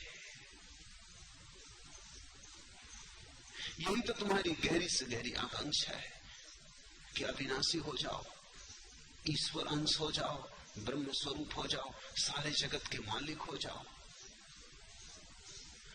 हम ईश्वर अंश हैं और अविनाशी भी, ऐसा तुम्हें पता है? अगर तुम्हें पता है तो प्रश्न की कोई जरूरत नहीं। अगर तुम्हें पता नहीं है तो ये बात लिखनी व्यर्थ है, फिर प्रश्न ही लिखना काफी है। कृपया बताएं कि ये अंश मूल से कब, क्यों और कैसे बिछड़ा। ये पांडित्य के प्रश्न है। कब, समय, तारीख, तिथि चाहिए। क्या करोगे? अगर मैं तिथि भी बता दूं उससे क्या अंतर पड़ेगा? संवत बता दूं, समय बता दूं कि ठीक सुबह 6 बजे फला फला दिन, उससे क्या फर्क पड़ेगा? उससे तुम्हारे जीवन में क्या क्रांति होगी, तुम्हें क्या मिलेगा? कब, क्यों और कैसे बिछड़ा। अगर तुम्हें पता है कि तुम ईश्वर अंश हो तो तुम्हें पता होगा कि बिछड़ा कभी भी नहीं। तुमने बिछड़ने का सपना देखा, बिछड़ा कभी भी नहीं, क्योंकि अंश बिछड़ कैसे सकता है? अंश तो अंशी के साथ ही होता है। तुम्हें याद भूल गई हो, बिछड़न नहीं हो सकती, विस्मृति हो सकती। बिछड़ने का तो उपाय ही नहीं है। हम जो हैं वही है, चाहे हम भूल जाएं, विस्मरण कर दें, चाहे हम याद कर लें, सारा भेद विस्मृति और स्मृति का है। मूल से कब, क्यों और कैसे बिछड़ा। बिछड़ा होता तो हम बता देते कि कब, क्यों और कैसे बिछड़ा। बिछड़ा नहीं। रात तुम सोए, तुमने सपना देखा कि सपने में तुम घोड़े हो गए। अब सुबह तुम पूछो कि हम घोड़े क्यों, कैसे, कब हुए, बहुत मुश्किल की बात है। क्यों घोड़े हुए? हुए ही नहीं, पहली तो बात। हो गए होते तो पूछने वाला बचता। घोड़े तो नहीं पूछते। तुम कभी हुए नहीं, सिर्फ सपना देखा। सुबह जाग के तुमने पाया कि अरे खूब सपना देखा। जब तुम सपना देख रहे थे तब भी तुम घोड़े नहीं थे, याद रखना। हालांकि तुम बिल्कुल ही लिप्त हो गए थे उस भाव में कि घोड़ा हो गया। यही तो अष्टावक्र की मूल धारणा है। अष्टावक्र कहते हैं जिस बात से भी तुम अपने मैं भाव को जोड़ लोगे वही हो जाओगे। देहाभिमान तो देह हो गए, कहा मैं देह हूं तो देह हो गए। ब्रह्माभिमान, कहा कि मैं ब्रह्म हूं तो ब्रह्म हो गए। तुम जिससे अपने मैं को जोड़ लेते हो वही हो जाते हो। सपने में तुमने घोड़े से जोड़ लिया, तुम घोड़े हो गए। अभी तुमने शरीर से जोड़ लिया तो तुम आदमी हो गए, लेकिन तुम हुए कभी भी नहीं हो तो तुम वही जो तुम हो। जस के तस, वैसे के वैसे। तुम्हारे स्वभाव में तो कहीं कोई अंतर नहीं पड़ा है। इसलिए इस तरह के प्रश्न अर्थहीन है और इस तरह के प्रश्न पूछने में समय मत कमाओ, और इस तरह के प्रश्नों के जो उत्तर देते हैं वो तुमसे भी ज्यादा ना समझे। ज़ैन फकीर बोकुजू के जीवन में उल्लेख है, एक दिन सुबह उठा और उठ के उसने अपने प्रधान शिष्य को बुलाया और कहा कि सुनो, मैंने रात एक सपना देखा, उसकी तुम व्याख्या कर सकोगे? उस शिष्य ने कहा कि रुके, मैं थोड़ा पानी ले आऊं, आप हाथ मुंह पहले धो ले। वो मटकी में पानी भर लाया और गुरु का उसने हाथ मुंह धुलवा दिया। जब वो हाथ मुंह धुला रहा था तभी दूसरा शिष्य पास से गुजरता था। गुरु ने कहा सुनो, मैंने रात एक सपना देखा, तुम उसकी व्याख्या करोगे? उसने कहा कि ठहरो, एक कप चाय ले लेना, आपके लिए अच्छा रहेगा। वो एक कप चाय ले आए। गुरु खूब हंसने लगा। उसने कहा कि अगर तुमने व्याख्या की होती मेरे सपने की तो मार के बाहर निकाल देता। सपने की क्या व्याख्या, अब देख भी लिया, जाग भी गया, छोड़ो पंचायत। शिष्यों ने बिल्कुल ठीक उत्तर दिए। वो कसौटी थी, वो परीक्षा थी उनकी, वो परीक्षा का क्षण आ गया था। एक शिष्य पानी ले आया कि आप हाथ मुंह धो ले। अब सपना गया, अब मामला खत्म करें, अब और व्याख्या क्या करनी? सपना सपना था, बात खत्म हो गई, व्याख्या क्या करनी? व्याख्या सत्य की होती, सपनों की थोड़ी। झूठ की क्या व्याख्या हो सकती है? जो हुई नहीं उसकी क्या व्याख्या हो सकती है? इतना काफी है कि जान लिया सपना था, हाथ मुंह धो ले, अब बाहर आ ही जाए। जब आ ही गए, दूसरे युवक ने भी ठीक किया कि चाय ले आया कि हाथ मुंह तो धुल गया, लेकिन लगता है थोड़ी नींद बाकी, आप ठीक से चाय पी लें, बिल्कुल जाग जाएं। यही मैं तुमसे कहता हूं, हाथ मुंह धो लो, चाय पी लो। तुम कभी अलग हुए नहीं, अलग होने का कोई उपाय नहीं। फिर पूछते हैं अंश का मूल से पुनर्मिलन, कभी ना बिछड़ने वाला मिलन संभव है या नहीं? जब तुम बिछड़े ही नहीं तो मिलन की बात ही बकवास है। इसलिए तो अष्टावक्र कहते हैं कि मुक्ति का अनुष्ठान, मुक्ति का बंधन। वो क्या कह रहे हैं? वो ये कह रहे हैं जिससे तुम कभी अलग ही नहीं हुए उससे मिलने की योजना तो हद हो गई पागलपन की। तो ये योजना ही तुम्हें मिलने न देगी। थोड़ा सोचो, अगर तुम अपने घर के बाहर कभी गए ही नहीं तो घर लौटने की चेष्टा तुम्हें जागने न देगी। एक शराबी रात घर लौटा, ज्यादा पी गया, दरवाजे पर टटोल के तो देखा लेकिन समझ में ना आया अपना मकान है। उसकी मां ने दरवाजा खोला तो उसने कहा, हे बूढ़ी मां, मुझे मेरा घर का पता बता दे। वो बूढ़ी कहने लगी, तू मेरा बेटा है, मैं तेरी मां हूं पागल, ये तेरा घर है। उसने कहा कि मुझे भरमाओ मत, मुझे भटकाओ मत। इतना मुझे पक्का है कि घर यहीं कहीं है, लेकिन कहां? मोहल्ले के लोग इकट्ठे हो गए, लोग समझाने लगे। अब शराबी को समझाने की जरूरत नहीं होती। शराबी को जो समझाएं वो भी शराब पिए। वो समझाने लगे कि यही तेरा घर है, सिद्ध करने लगे, प्रमाण जुटाने लगे कि देख ये देख। इतनी बात समझ ही नहीं रहे कि वो आदमी शराब पिए, कहां प्रमाण। उसे न मालूम क्या क्या दिखाई पड़ रहा है जिसकी तुम सोच भी नहीं कर सकते। जो तुम्हें दिखाई पड़ रहा है उसे दिखाई पड़ ही नहीं रहा, वो किसी दूसरे लोक में है। वो अपनी माँ को नहीं पहचान रहा, क्या खाक अपने घर को पहचानेगा? वो अपने को नहीं पहचान रहा, वो क्या किसी और को पहचानेगा? उसके पीछे एक दूसरा शराबी आया, वो अपनी बैलगाड़ी जोते चला आ रहा, तो उसने कहा कि तुम मेरी बैलगाड़ी में बैठ, मैं तुझे पहुंचा दूंगा तेरे घर। उसने कहा कि ये आदमी ठीक मालूम होता है। सदगुरु मिल गए। ये सब तो ना समझते। हम पूछते हैं हमारा घर कहां है, बस वो एक ही रट लगाए हुए कि यही तेरा घर। हम क्या अंधे? ये आदमी सदगुरु है। तुम ध्यान रखना, तुम गलत प्रश्न पूछोगे, तुम गलत गुरुओं के जाल में पड़ जाओगे। एक बार तुमने गलत प्रश्न पूछा तो कोई ना कोई गलत उत्तर देने वाला मिल ही जाएगा। ये जीवन का नियम है। पूछो कि उत्तर देने वाला तैयार है। सच तो ये कि तुम न पूछो तो उत्तर देने वाले तैयार, वो तुम्हें खोज ही रहे। इस तरह के प्रश्न पूछ के तुम केवल उलझनों में अपने को डालने का आयोजन करते हो। क्या पुनर्मिलन संभव है?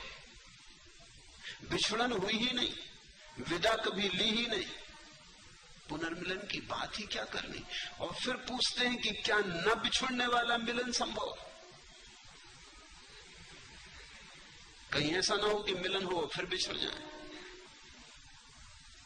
ये सारी बातें सार्थक मालूम पड़ती हैं क्योंकि हमें याद ही नहीं कि हम कौन। परमात्मा अगर भिन्न हो तो ये बातें सब सच है। परमात्मा तुम्हारा स्वभाव है। स्वभाव को भूल सकते हैं, ये भी हमारे स्वभाव में है कि हम स्वभाव को भूल सकते। एक मित्र ने पूछा है कि अगर आत्मा शुद्ध बुद्ध है और आत्मा अगर मुक्त है और आत्मा अगर असीम ऊर्जा है, परम स्वतंत्रता है, तो फिर वासना का जन्म कैसे हुआ? ये भी आत्मा की स्वतंत्रता है कि अगर वासना करना चाहे तो कर सकती। अगर आत्मा वासना न कर सके तो परतंत्र हो जाएगी। थोड़ा सोचो। संसार तुम्हारी स्वतंत्रता है, तुमने चाहा तो हो गया। तुम्हारी चाह मुक्त है। तुम चाहो तो अभी ना हो जाए, तुम चाहो तो अभी फिर हो जाए। तो मैं तुमसे ये नहीं कह सकता कि न बिछुड़ने वाला मिलन कैसे होगा। बिछड़न तो कभी हुई नहीं है, लेकिन आत्मा की ये परम स्वतंत्रता है कि वो जब चाहे जिस चीज को भूल जाए और जिस चीज को चाहे याद कर ले। अगर आत्मा की ये संभावना न हो तो आत्मा सीमित हो जाएगी, उसकी मुक्ति बंधित हो जाएगी, उस पर आरोपण हो जाएगा, उपाधि हो जाएगी। पश्चिम में एक विचारक हुआ डिडरो, उसने सिद्ध किया है कि ईश्वर पूर्ण शक्तिमान नहीं, सर्वशक्तिमान नहीं। उसने तर्क जो दिए हैं वो ऐसे हैं कि लगेगा कि बात ठीक कह रहा। जैसे वो कहता है क्या ईश्वर 2 और 2 के जोड़ से 5 बना सकता है? या तो कभी अड़चन मालूम होती है कि 2 और 2 से 5 ईश्वर भी कैसे बनाएगा? तो फिर सर्वशक्तिमान कैसा? 2 और 2 4 ही होंगे। क्या ईश्वर एक त्रिकोण में 4 कोण बना सकता है? कैसे बनाएगा? 4 कोण बनाएगा तो वो त्रिकोण नहीं रहा, त्रिकोण रहेगा तो 4 कोण बन नहीं सकते उसमें, तो सीमित हो गया ईश्वर।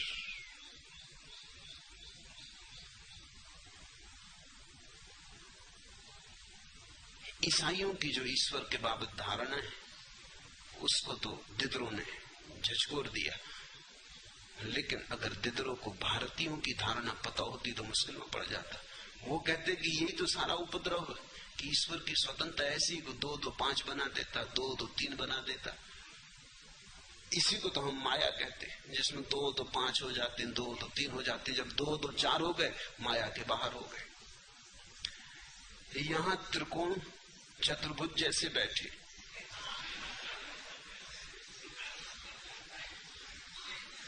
यहां बड़ा धोखा चल रहा है। यहां कोई कुछ समझे है, कोई कुछ समझे, जो जैसा है वैसे भर का पता नहीं रहा। 2 2 चांद नहीं रहे, एक बात पक्की और सब हो गया। इसको ही हम माया कहते हैं। माया को हमने परमात्मा की शक्ति कहा है। तुमने कभी सोचा है इसका क्या अर्थ होता है? माया को हमने परमात्मा की शक्ति कहा है। इसका अर्थ हुआ कि अगर परमात्मा चाहे तो अपने को भ्रम देने की भी शक्ति उसमें है, नहीं तो सीमित हो जाएगा। वो परमात्मा भी क्या परमात्मा जो सपना ना देख सके, तो उतनी सीमा हो जाएगी कि सपना देखने में असमर्थ है।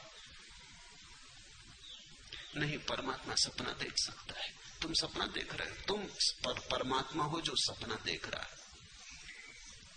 जाग सकते हो, सपना देख सकते हो, और ये क्षमता तुम्हारी है।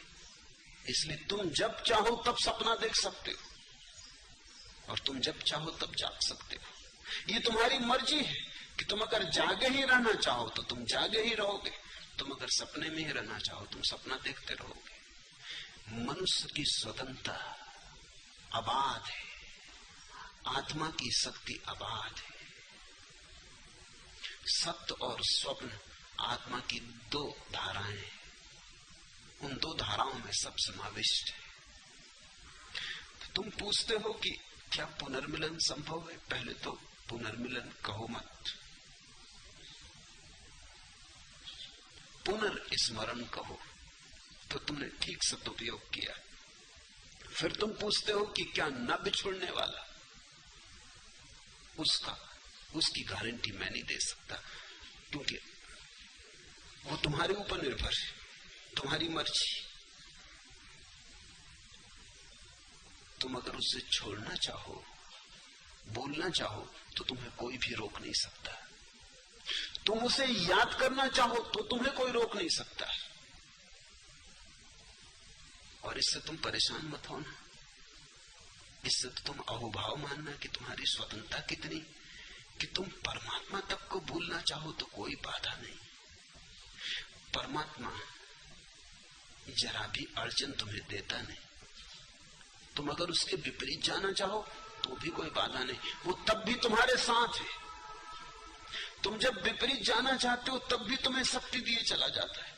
सूफी फकीर हसन ने लिखा है कि मैंने एक रात परमात्मा से पूछा कि इस गांव में सबसे श्रेष्ठ धर्मात्मा पुरुष कौन है? तो परमात्मा ने मुझे कहा कि वही जो तेरे पड़ोस में रहता है। उस पे तो कभी हसन ने ख्याल ही न दिया था। वो तो बड़ा सीधा साधा आदमी था, सीधे साधे आदमियों पर कोई ख्याल देता? ख्याल तो उपद्रवियों पर जाता है। सीधा साधा आदमी था, चुपचाप रहता था, साधारण आदमी था, अपनी मस्ती में था, न किसी से लेना न देना, किसी ने ख्याल ही न दिया था। हसन ने कहा यह आदमी सबसे बड़ा पुण्यात्मा।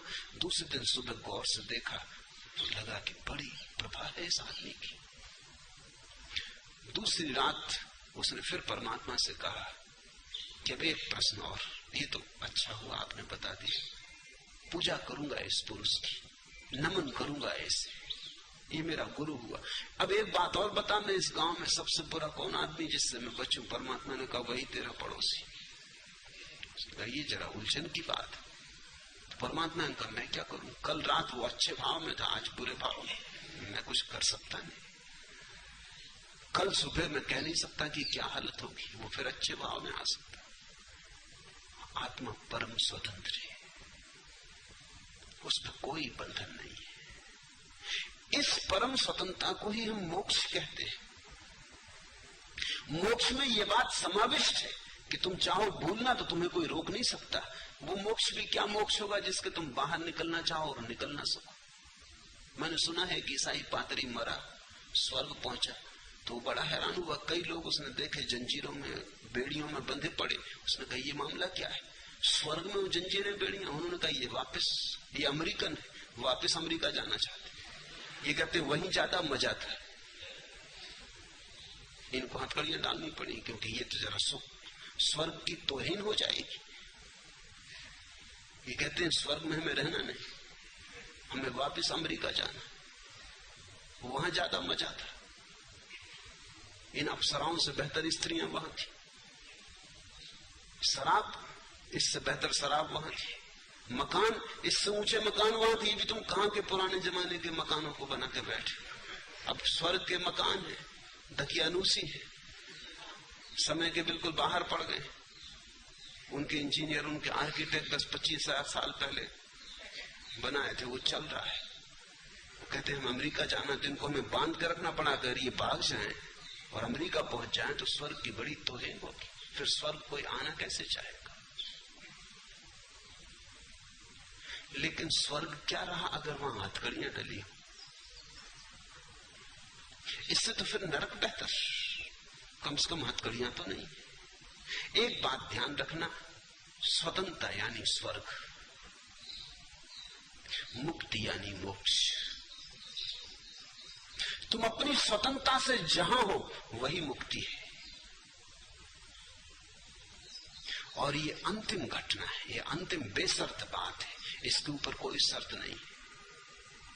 तो अगर किसी मुक्तात्मा की मर्जी हो जाए कि फिर वापस लौटना संसार में, तो कोई रोक सकता नहीं। लौटती नहीं मुक्तात्मा है, ये दूसरी बात है। लेकिन अगर कोई मुक्तात्मा लौटनी चाहे तो कोई रोक सकता नहीं, क्योंकि कौन रोकेगा? और अगर कोई रोक ले तो मुक्तात्मा मुक्त कहां रही? तुम निकलने लगे स्वर्ग के दरवाजे से, उन्होंने कहा रुको, बाहर न जाने देंगे। ये स्वर्ग है, कहां जा रहे हो? ये स्वर्ग इसी क्षण समाप्त हो गया। मैं तुमसे ये नहीं कह रहा हूं कि मुक्त आत्माएं लौटती हैं, मैं ये कहता हूं कि लौटना चाहे तो कोई रोक नहीं सकता। इसलिए मैं तुम्हें गारंटी नहीं दे सकता। तुम अगर लौटना चाहो तो मैं क्या करूंगा? तुम अगर परमात्मा को बोलना चाहो तो मैं क्या करूंगा? मैं सिर्फ तुम्हारी पूर्ण मुक्ति की घोषणा करता हूं।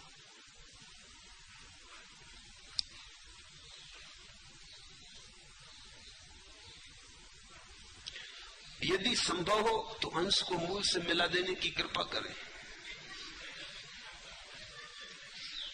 बहुत सस्ते में तुम्हारा इरादा है। तुम ये कह रहे हो कि तुम तो मिलना नहीं चाहते, कोई मिला देने की कृपा करे, ये कैसे होगा? अगर तुम मिलना चाहते हो तो ही मिलना हो सकता है। ये तुम्हारी ही चाहत, ये तुम्हारी ही संकल्प, तुम्हारी ही आकांक्षा होगी, अभीप्सा होगी, तो कोई तुम्हें और नहीं मिला सकेगा। जबरदस्ती मोक्ष में ले जाने का कोई उपाय नहीं, न बाहर न भीतर। तुम अपनी मर्जी से जाते हो, और अगर मैं किसी तरह मिला भी दूं तो तुम फिर छूट जाओगे, क्योंकि वो बाहर से लाई हुई घटना तुम्हारी आत्मा का संबंध न बन पाएगी, वो जबरदस्ती होगी। ये हो नहीं सकता, अन्यथा एक ही बुद्ध पुरुष सारी दुनिया को मुक्त कर देता। एक बुद्ध पुरुष काफी था, वो सबको मुक्त कर देता, सबको मिला देता। कोई बुद्ध पुरुषों की करुणा में कमी नहीं, उनकी करुणा में कोई कमी नहीं, लेकिन तुम्हारी मर्जी के खिलाफ कुछ भी नहीं हो सकता। और तुम्हारी मर्जी हो तो अभी हो सकता, इसी क्षण हो सकता। सुखी भव, अभी हो जाओ। और ये दूसरे से आकांक्षा रखना कि कोई तुम्हें मिला दे परमात्मा से, यही संसार में लौटने का उपाय है। दूसरे की आकांक्षा ही संसार में लौटने का उपाय है। कोई दूसरा सुख दे, कोई दूसरा प्रेम दे, कोई दूसरा आदर दे, वही पुरानी आदत अब कहती है कोई दूसरा मुक्त करवा दे, परमात्मा से मिला दे। मगर दूसरा, तुम कब तक कमजोर, निर्बल, नपुंसक बने रहोगे? कब तुम जागोगे अपने बल के प्रति? कब तुम अपनी वीर्य की घोषणा करोगे? कब तुम अपने पैरों पर खड़े होगे? कभी पत्नी के कंधे पे झुके रहे, कभी सत्ताधिकारियों के कंधे पे झुके रहे, कभी नेताओं के कंधों पे झुके रहे। मैंने सुना है दिल्ली के पास कुछ मजदूर सड़क पर काम करने भेजे गए। वो वहां पहुंच तो गए, लेकिन पहुंच के पता चला कि अपने फावड़े भूल आए, कुदालियां फावड़े नहीं लाए। उन्होंने वहां से फोन किया इंजीनियर को कि कुदाली फावड़े हम भूल आए, तत्काल भेजो। उन्होंने कहा भेजते, तब तक तुम एक दूसरे के कंधे पर झुके रहो। मजदूर करते ही यही काम है, कुल्हाड़ी फावड़ा लेके उस पर झुक के खड़े रहते हैं, विश्राम का सहारा। उस इंजीनियर ने कहा मैं भेजता हूं जितने जल्दी हो सके, तब तक तुम ऐसा करो एक दूसरे के कंधे पर झुके रहो। हम झुके हैं, कंधे बदल लेते हैं। फिर इन सब से छुटकारा हुआ तो गुरु का कंधा, कि अब कोई गुरु लगा दे पार, कि चलो तुम ही तारण तरन, तुम ही पार लगा दो। तुम अपनी घोषणा, अपने स्वत्व की घोषणा कब करोगे? तुम्हारी स्वत्व की घोषणा में ही तुम्हारे स्वभाव की संभावना है फूलने की, खिलने की। ये कब तक तुम शरण गहोगे? कब तक तुम भिखारी रहने की जिद बांधे बैठे हो? परमात्मा भी भिक्षा में मिल जाए। जागो इस तंद्रा से। ऐसी कृपा करें कि बार बार इस कोलाहल में आके भयभीत न होना पड़े। इस कोलाहल में तुम आना चाहते हो इसलिए आते हो। और मजा यह है कि तुमको अगर एकांत में रखा जाए तो तुम भयभीत वहां भी हो जाओगे। कौन तुम्हें रोक रहा है? भाग जाओ हिमालय, बैठ जाओ एकांत में। वहां एकांत का डर लगेगा, भाग आओगे कोलाहल में वापस। कोलाहल में हम इसलिए रह रहे हैं कि एकांत में डर लगता है। अकेले रह नहीं सकते, भीड़ में बुरा लगता है, बड़ा मुश्किल है। ना अकेले रह सकते ना भीड़ में रह सकते। तुमने कभी देखा जब तुम अकेले छूट जाते हो तो क्या होता है? अंधेरी रात में अकेले हो जंगल में, क्या होता है? आनंद आता है। कोलाहल में ज्यादा बेहतर लगता है। कोई मिल जाए, कोई बातचीत हो जाए। अकेले में तुम बहुत घबराने लगते हो कि मरे। अकेले में तो मौत लगती है। परमात्मा में डूबोगे तो बिल्कुल अकेले रह जाओगे, क्योंकि दो परमात्मा नहीं है दुनिया में, एक परमात्मा है। डूबे कि अकेले हुए। परमात्मा में डूबे कि तुम ना रहे, परमात्मा परमात्मा ना रहा, बस एक ही बचा। इसलिए तो ध्यान की तैयारी करनी पड़ती ताकि तुम एकांत का थोड़ा रस लेने लगो। इसके पहले कि परम एकांत में उतरो, एकांत में थोड़ा आनंद आने लगे, धुन बजने लगे, गीत गूंजने लगे, एकांत में रस आने लगे, तो फिर तुम परम एकांत में उतर सकोगे। ये अभ्यास है परमात्मा को झेलने का। अगर तुम मुझसे पूछो तो मैं कहूंगा कि ध्यान परमात्मा को पाने की प्रक्रिया नहीं। परमात्मा तो बिना ध्यान के भी पाया जा सकता है। ध्यान परमात्मा को झेलने का अभ्यास। ध्यान पात्रता देता है कि तुम झेल सको। परम एकांत उतरेगा, फिर तुम बिल्कुल अकेले रह जाओगे। फिर न रेडियो, न टेलीविजन, न अखबार, न मित्र, न क्लब, न सभा समाज, कुछ भी नहीं। बिल्कुल अकेले रह जाओगे। उस अकेले की तैयारी है। मैं तो तैयार हूं तुम्हें कोलाहल के बाहर ले चलूं, लेकिन तुम तैयार हो? तुम अकेले में भी बैठते हो तो तुम्हारे सिर में कोलाहल चलाने लगते हो। जिन मित्रों को घर छोड़ा है उनसे सिर में बात करने लगते हो। जिस पत्नी को घर छोड़ा है उससे सिर में बात करने लगते हो। सारी भीड़ फिर इकट्ठी कर लेते हो, कल्पना का जाल बुनने लगते हो। अकेले तुम रह ही नहीं सकते, इसलिए तो तुम बार बार लौट आते हो। संसार में तुम अकारण नहीं लौट रहे हो, संसार में तुम अपने ही कारण लौट रहे हो। यह कोलाहल तुमने चाहा है, इसलिए तुम्हें मिला है। आदमी का हयात कुछ भी नहीं। बात यह है कि बात कुछ भी नहीं। आदमी का हयात कुछ भी नहीं। आदमी की जिंदगी कोई जिंदगी थोड़ी है, जिंदगी तो परमात्मा की है। बात यह है कि बात कुछ भी नहीं। आदमी तो बेबात की बात है।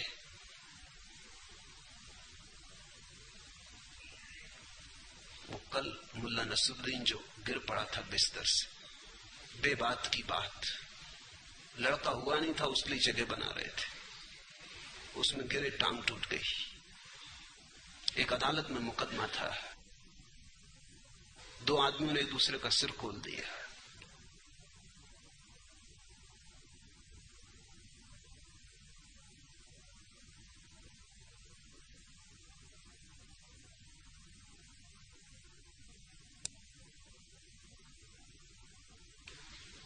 मजिस्ट्रेट ने पूछा मामला क्या? वो दोनों बड़े सच्चा। उन्होंने कहा मामला क्या बताएं, मामला बताने में बड़ा संकोच होता। आप तो जो सजा देना हो दे दो। उसने कहा फिर मामला भी तो पता चले, सजा किसको देने? तो दोनों एक दूसरे की तरफ देखें कि तुम ही कह दो। फिर मजबूरी में जब मजिस्ट्रेट नाराज होने लगा कि कहते हो या नहीं, तो फिर उन्होंने बताया कि मामला ऐसा, हम दोनों मित्र बैठे थे नदी के किनारे रेत में। ये मित्र कहने लगा कि मैं एक भैंस खरीद रहा हूं। मैंने कहा भैंस मत खरीदो, क्योंकि मैं एक खेत खरीद रहा हूं, और तुम्हारी भैंस खेत में घुस जाए तो अपनी जिंदगी भर की दोस्ती खराब हो जाए। इसने कहा जा जा, तेरे खेत के रोकने खरीदने से हम अपनी भैंस ना खरीदे, तू खेत मत खरीद। और फिर भैंस तो भैंस है, ये कहने लगा। अब घुसी गई तो घुसी गई, अब कोई भैंस के पीछे हम दिन भर थोड़ी खड़े रहेंगे। और ऐसी दोस्ती क्या मूल्य की? कि हमारी भैंस तुम्हारे खेत में घुस जाए और इससे तुम्हें अड़चन हो जाए। तो मैं भी रोब में आ गया और मैंने कहा अच्छा तो खरीद लिया खेत, तू दिखा खरीद के भैंस। तो मैंने ऐसा जमीन पर रेत पर लकड़ी से खेत बना दिया कि ये रहा खेत, और इस मूर्ख ने एक दूसरी लकड़ी से भैंस घुसा दी। झगड़ा हो गया, मारपीट हो गई। अब आपसे क्या कहें, आप सजा दे दो, कहने में संकोच होता है। आदमी का हयात कुछ भी नहीं, बात यह है कि बात कुछ भी नहीं। तूने सब कुछ दिया है इंसान को, फिर भी इंसान की जात कुछ भी नहीं। इस तराबे दिलो जिगर के सिवा शौक की वारदात कुछ भी नहीं। हुस्न की कायनात सब कुछ है, इसकी कायनात कुछ भी नहीं। आदमी पैरहन बदलता है, ये हयातो मायात कुछ भी नहीं। आदमी सिर्फ कपड़े बदलता है, न तो जिंदगी कुछ है न मौत कुछ है। आदमी पैरहन बदलता है, ये हयातो मयात कुछ भी नहीं। आदमी का हयात कुछ भी नहीं। बात यह है कि बात कुछ भी नहीं। इतना तुम्हें समझ में आ जाए कि तुम बेबात की बात हो, कि तुम्हें सब समझ में आ गया। आखिरी प्रश्न, कब से आपको पूछना चाहती हूं, कृपया आप ही बताएं कि क्या पूछो। मेरे प्रणाम स्वीकार करें। पूछा है दुलारी ने, निश्चित ये बात है, वर्षों से मैं उसे जानता हूं, उसने कभी कुछ पूछा नहीं। बहुत थोड़े लोग हैं जिन्होंने कभी कुछ नहीं पूछा। ये पहली दफा उसने पूछा, ये भी कुछ पूछा नहीं। कब से आपसे पूछना चाहती हूँ, कृपया आप ही बताएं कि क्या पूछो। जीवन का वास्तविक प्रश्न ऐसा है कि पूछा नहीं जा सकता। जो प्रश्न तुम पूछ सकते हो वो पूछने योग्य ही नहीं। जो तुम नहीं पूछ सकते वही पूछने योग्य है। जीवन का वास्तविक प्रश्न शब्दों में बांधा नहीं जा सकता। जीवन का प्रश्न तो केवल सुनी आंखों से, जिज्ञासा भरी आंखों से निवेदित किया जा सकता है। जीवन का प्रश्न तो अस्तित्वगत है, तुम्हारी पूरी भाव दशा से प्रकट होता है। दुलारी को मैं जानता हूं, उसने कभी पूछा नहीं, लेकिन उसका प्रश्न मैंने सुना है। उसका प्रश्न उसका भी नहीं, क्योंकि जो तुम पूछते हो वो तुम्हारा होता है। जो तुम पूछ ही नहीं सकते वो सबका है। हम सबके भीतर एक ही प्रश्न है, और वो प्रश्न है कि ये सब हो रहा है, ये सब चल रहा है, और फिर भी कुछ सार मालूम नहीं होता। ये दौड़ धूप, ये आपाधापी, फिर भी कुछ अर्थ दिखाई नहीं पड़ता। इतना पाना खोना, फिर भी न कुछ मिलता मालूम पड़ता, न कुछ होता मालूम पड़ता। जन्म जन्म बड़ी यात्रा, मंजिल कहीं दिखाई नहीं पड़ती। हम हैं, क्यों हैं? ये हमारा होना क्या है? हम कहां जा रहे हैं और क्या हो रहा है? हमारा अर्थ क्या है? इस संगीत का प्रयोजन क्या है? सभी के भीतर दबा पड़ा हुआ है अस्तित्व का प्रश्न, कि अस्तित्व का अर्थ क्या है। और इसके लिए कोई शब्दों में उत्तर भी नहीं। जो प्रश्न ही शब्दों में नहीं बनता, उसका उत्तर भी शब्दों में नहीं हो सकता। ये जो भीतर है हमारे, कहो साक्षी, दृष्टा, जीवन की धारा, चैतन्य, जो भी नाम चाहो, ऐसे तो अनाम है, तुम जो भी नाम देना चाहो तो, परमात्मा, मोक्ष, निर्वाण, आत्मा, अनात्मा, जो तुम्हें कहना चाहो, पूर्ण, शून्य, जो भी ये भीतर है अनाम, इसमें डूबो। इसमें डूबने से ही प्रश्न धीरे धीरे विसर्जित हो जाएगा। उत्तर मिलेगा ऐसा मैं नहीं कह रहा हूं, सिर्फ प्रश्न विसर्जित हो जाएगा। और प्रश्न के विसर्जित हो जाने पर तुम्हारी जो चैतन्य की दशा होती है वही उत्तर मिलेगा, ऐसा मैं नहीं कह रहा। निष्प्रश्न जब तुम हो जाते हो तो जीवन में आनंद है, मंगल है, सुभाशीष बरसता है, तुम नाचते हो, तुम गुनगुनाते हो, समाधि फलती। फिर तुम पूछते नहीं, फिर पूछने को कुछ है ही नहीं, फिर जीवन एक प्रश्न की तरह नहीं मालूम होता, फिर जीवन एक रहस्य, समस्या नहीं जिसका समाधान करना है, एक रहस्य जिसे जीना है, जिसे नाचना है, जिसे गाना है, एक रहस्य जिसका उत्सव मनाना है। भीतर उतरो, शरीर के पार, मन के पार, भाव के पार भीतर उतरो।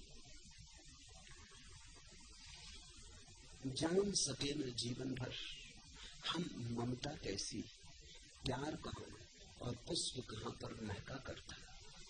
जान सके न जीवन भर हम ममता कैसी, प्यार कहाँ और पुष्प कहाँ पर महका करता। गंध तो आती मालूम होती, कहां से आती? जीवन है, इसकी छाया तो पड़ती, पर इसका मूल कहाँ? प्रतिबिंब तो झलकता है, लेकिन मूल कहाँ? प्रतिध्वनि तो गूंजती है पहाड़ों पर, लेकिन मूल ध्वनि कहाँ है? जान सके न जीवन भर हम ममता कैसी, प्यार कहाँ और पुष्प कहाँ पर महका करता। मिली दुलारी आहों की और हास मिला है सूलों का, जान सके न जीवन भर हम सौरभ कैसा, पराग कहाँ और मेघ कहाँ पर वर्षा करती। पर मेघ बरस रहा है तुम्हारे ही गहनतम अंतस्तल में, फूल महक रहा है तुम्हारे ही गहन अंतस्तल में, कस्तूरी कुंडल बसे। ये जो महक तुम्हें घेर रही है और प्रश्न बन गई है कहां से आती, ये महक तुम्हारी, ये किसी और की नहीं। इसे अगर तुमने बाहर देखा तो मृग मरीचिका बनती है, माया का जाल फैलता है, जन्मों जन्मों की यात्रा चलती है। जिस दिन तुमने इसे भीतर झांक के देखा, उसी दिन मंदिर के द्वार खुल गए, उसी दिन पहुंच गए अपने सुरभि के केंद्र पर। वही है प्रेम, वही है प्रभु।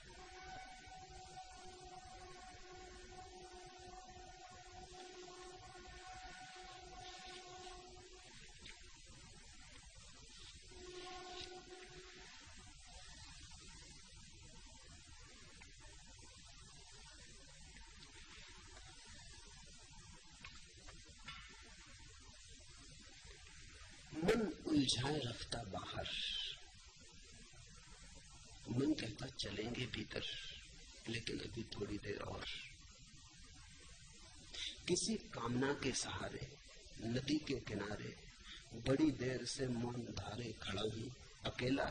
सुहानी है गोधूली बेला, लगा है उमंगों का मेला। ये गोधूली बेला का हल्का धुंधल का मेरी सोच पर छा रहा है।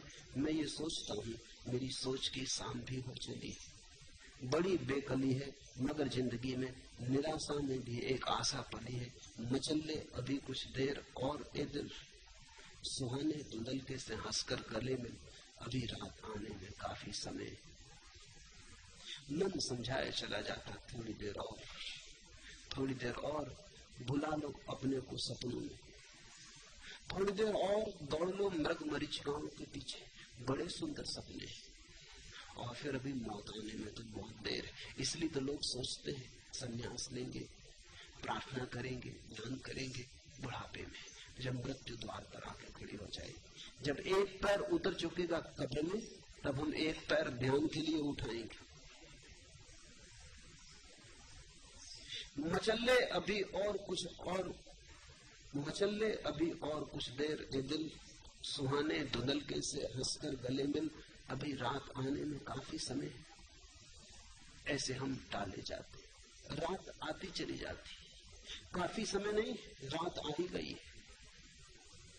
बहुत बार हमने ऐसे ही जन्म और जीवन गंवाया, मौत की हम प्रतीक्षा करते रहे। मौत आ गई ध्यान आने के पहले, एक जीवन फिर खराब गया, एक अवसर फिर व्यर्थ हुआ। अब इस बार ऐसा न हो, अब टालो मत। ये गंध तुम्हारी अपनी, ये जीवन तुम्हारे भीतर ही छिपा है। घूंघट भीतर के ही उठाने। प्रश्न कहीं बाहर पूछने का नहीं, उत्तर कहीं से बाहर से आने को नहीं। जहां से प्रश्न उठ रहा है भीतर, वही उतर चलो। प्रश्न भी साफ नहीं है, फिक्र मत करो। जहां ये गैर साफ धुंधल का है प्रश्न का, वहीं उतरो। उसी संध्या से भरी रोशनी में, धुंधल के में धीरे धीरे भीतर उतरो। जहां से प्रश्न आ रहा है उसी की खोज करो। प्रश्न की बहुत फिक्र मत करो कि प्रश्न क्या है, इतनी ही फिक्र करो कहां से आ रहा है। अपने भीतर उस तल को खोजो, उस गहन तल को जहां से प्रश्न का बीज उमगा और जहां से प्रश्न के पत्ते उठे, वही जड़ है और वहीं तुम उत्तर पाओगे। उत्तर का अर्थ ये नहीं कि तुम्हें कोई बंधा बंधाया उत्तर निष्कर्ष वहां मिल जाएगा। उत्तर का अर्थ वहां तुम्हें जीवन का अहोभाव अनुभव होगा। वहां जीवन एक समस्या नहीं रह जाता, उत्सव बन जाता।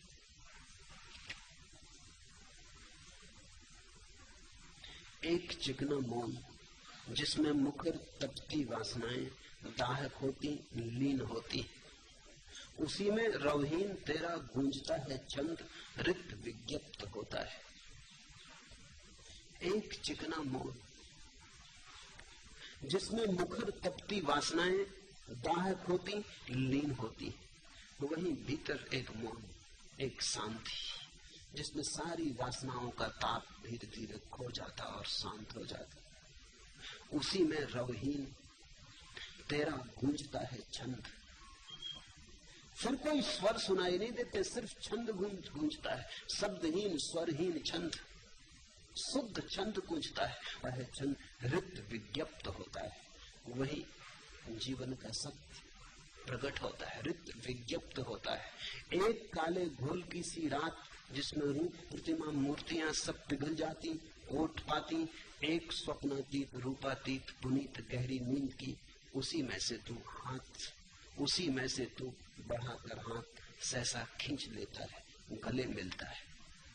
छिपा है परमात्मा तुम्हारे भीतर। उतरो थोड़ा, छोड़ो मूर्तियों को, विचारों को, प्रतिमाओं को, धारणाओं को, मन के बुलबुले। थोड़े गहरे उतरो, जहां लहरें नहीं, जहां शब्द नहीं, जहां मौन है, जहां परम मौन मुखर है, जहां केवल मौन ही गूंजता है, उसी में रवहीन तेरा गूंजता है छंद रिक्त विज्ञप्त होता है। उतरो वहां, उसी में से तू बढ़ाकर हाथ सहसा खींच लेता है, गले मिलता है, वही है मिलन। तुम जिसे खोजते हो तुम्हारे भीतर छिपा है।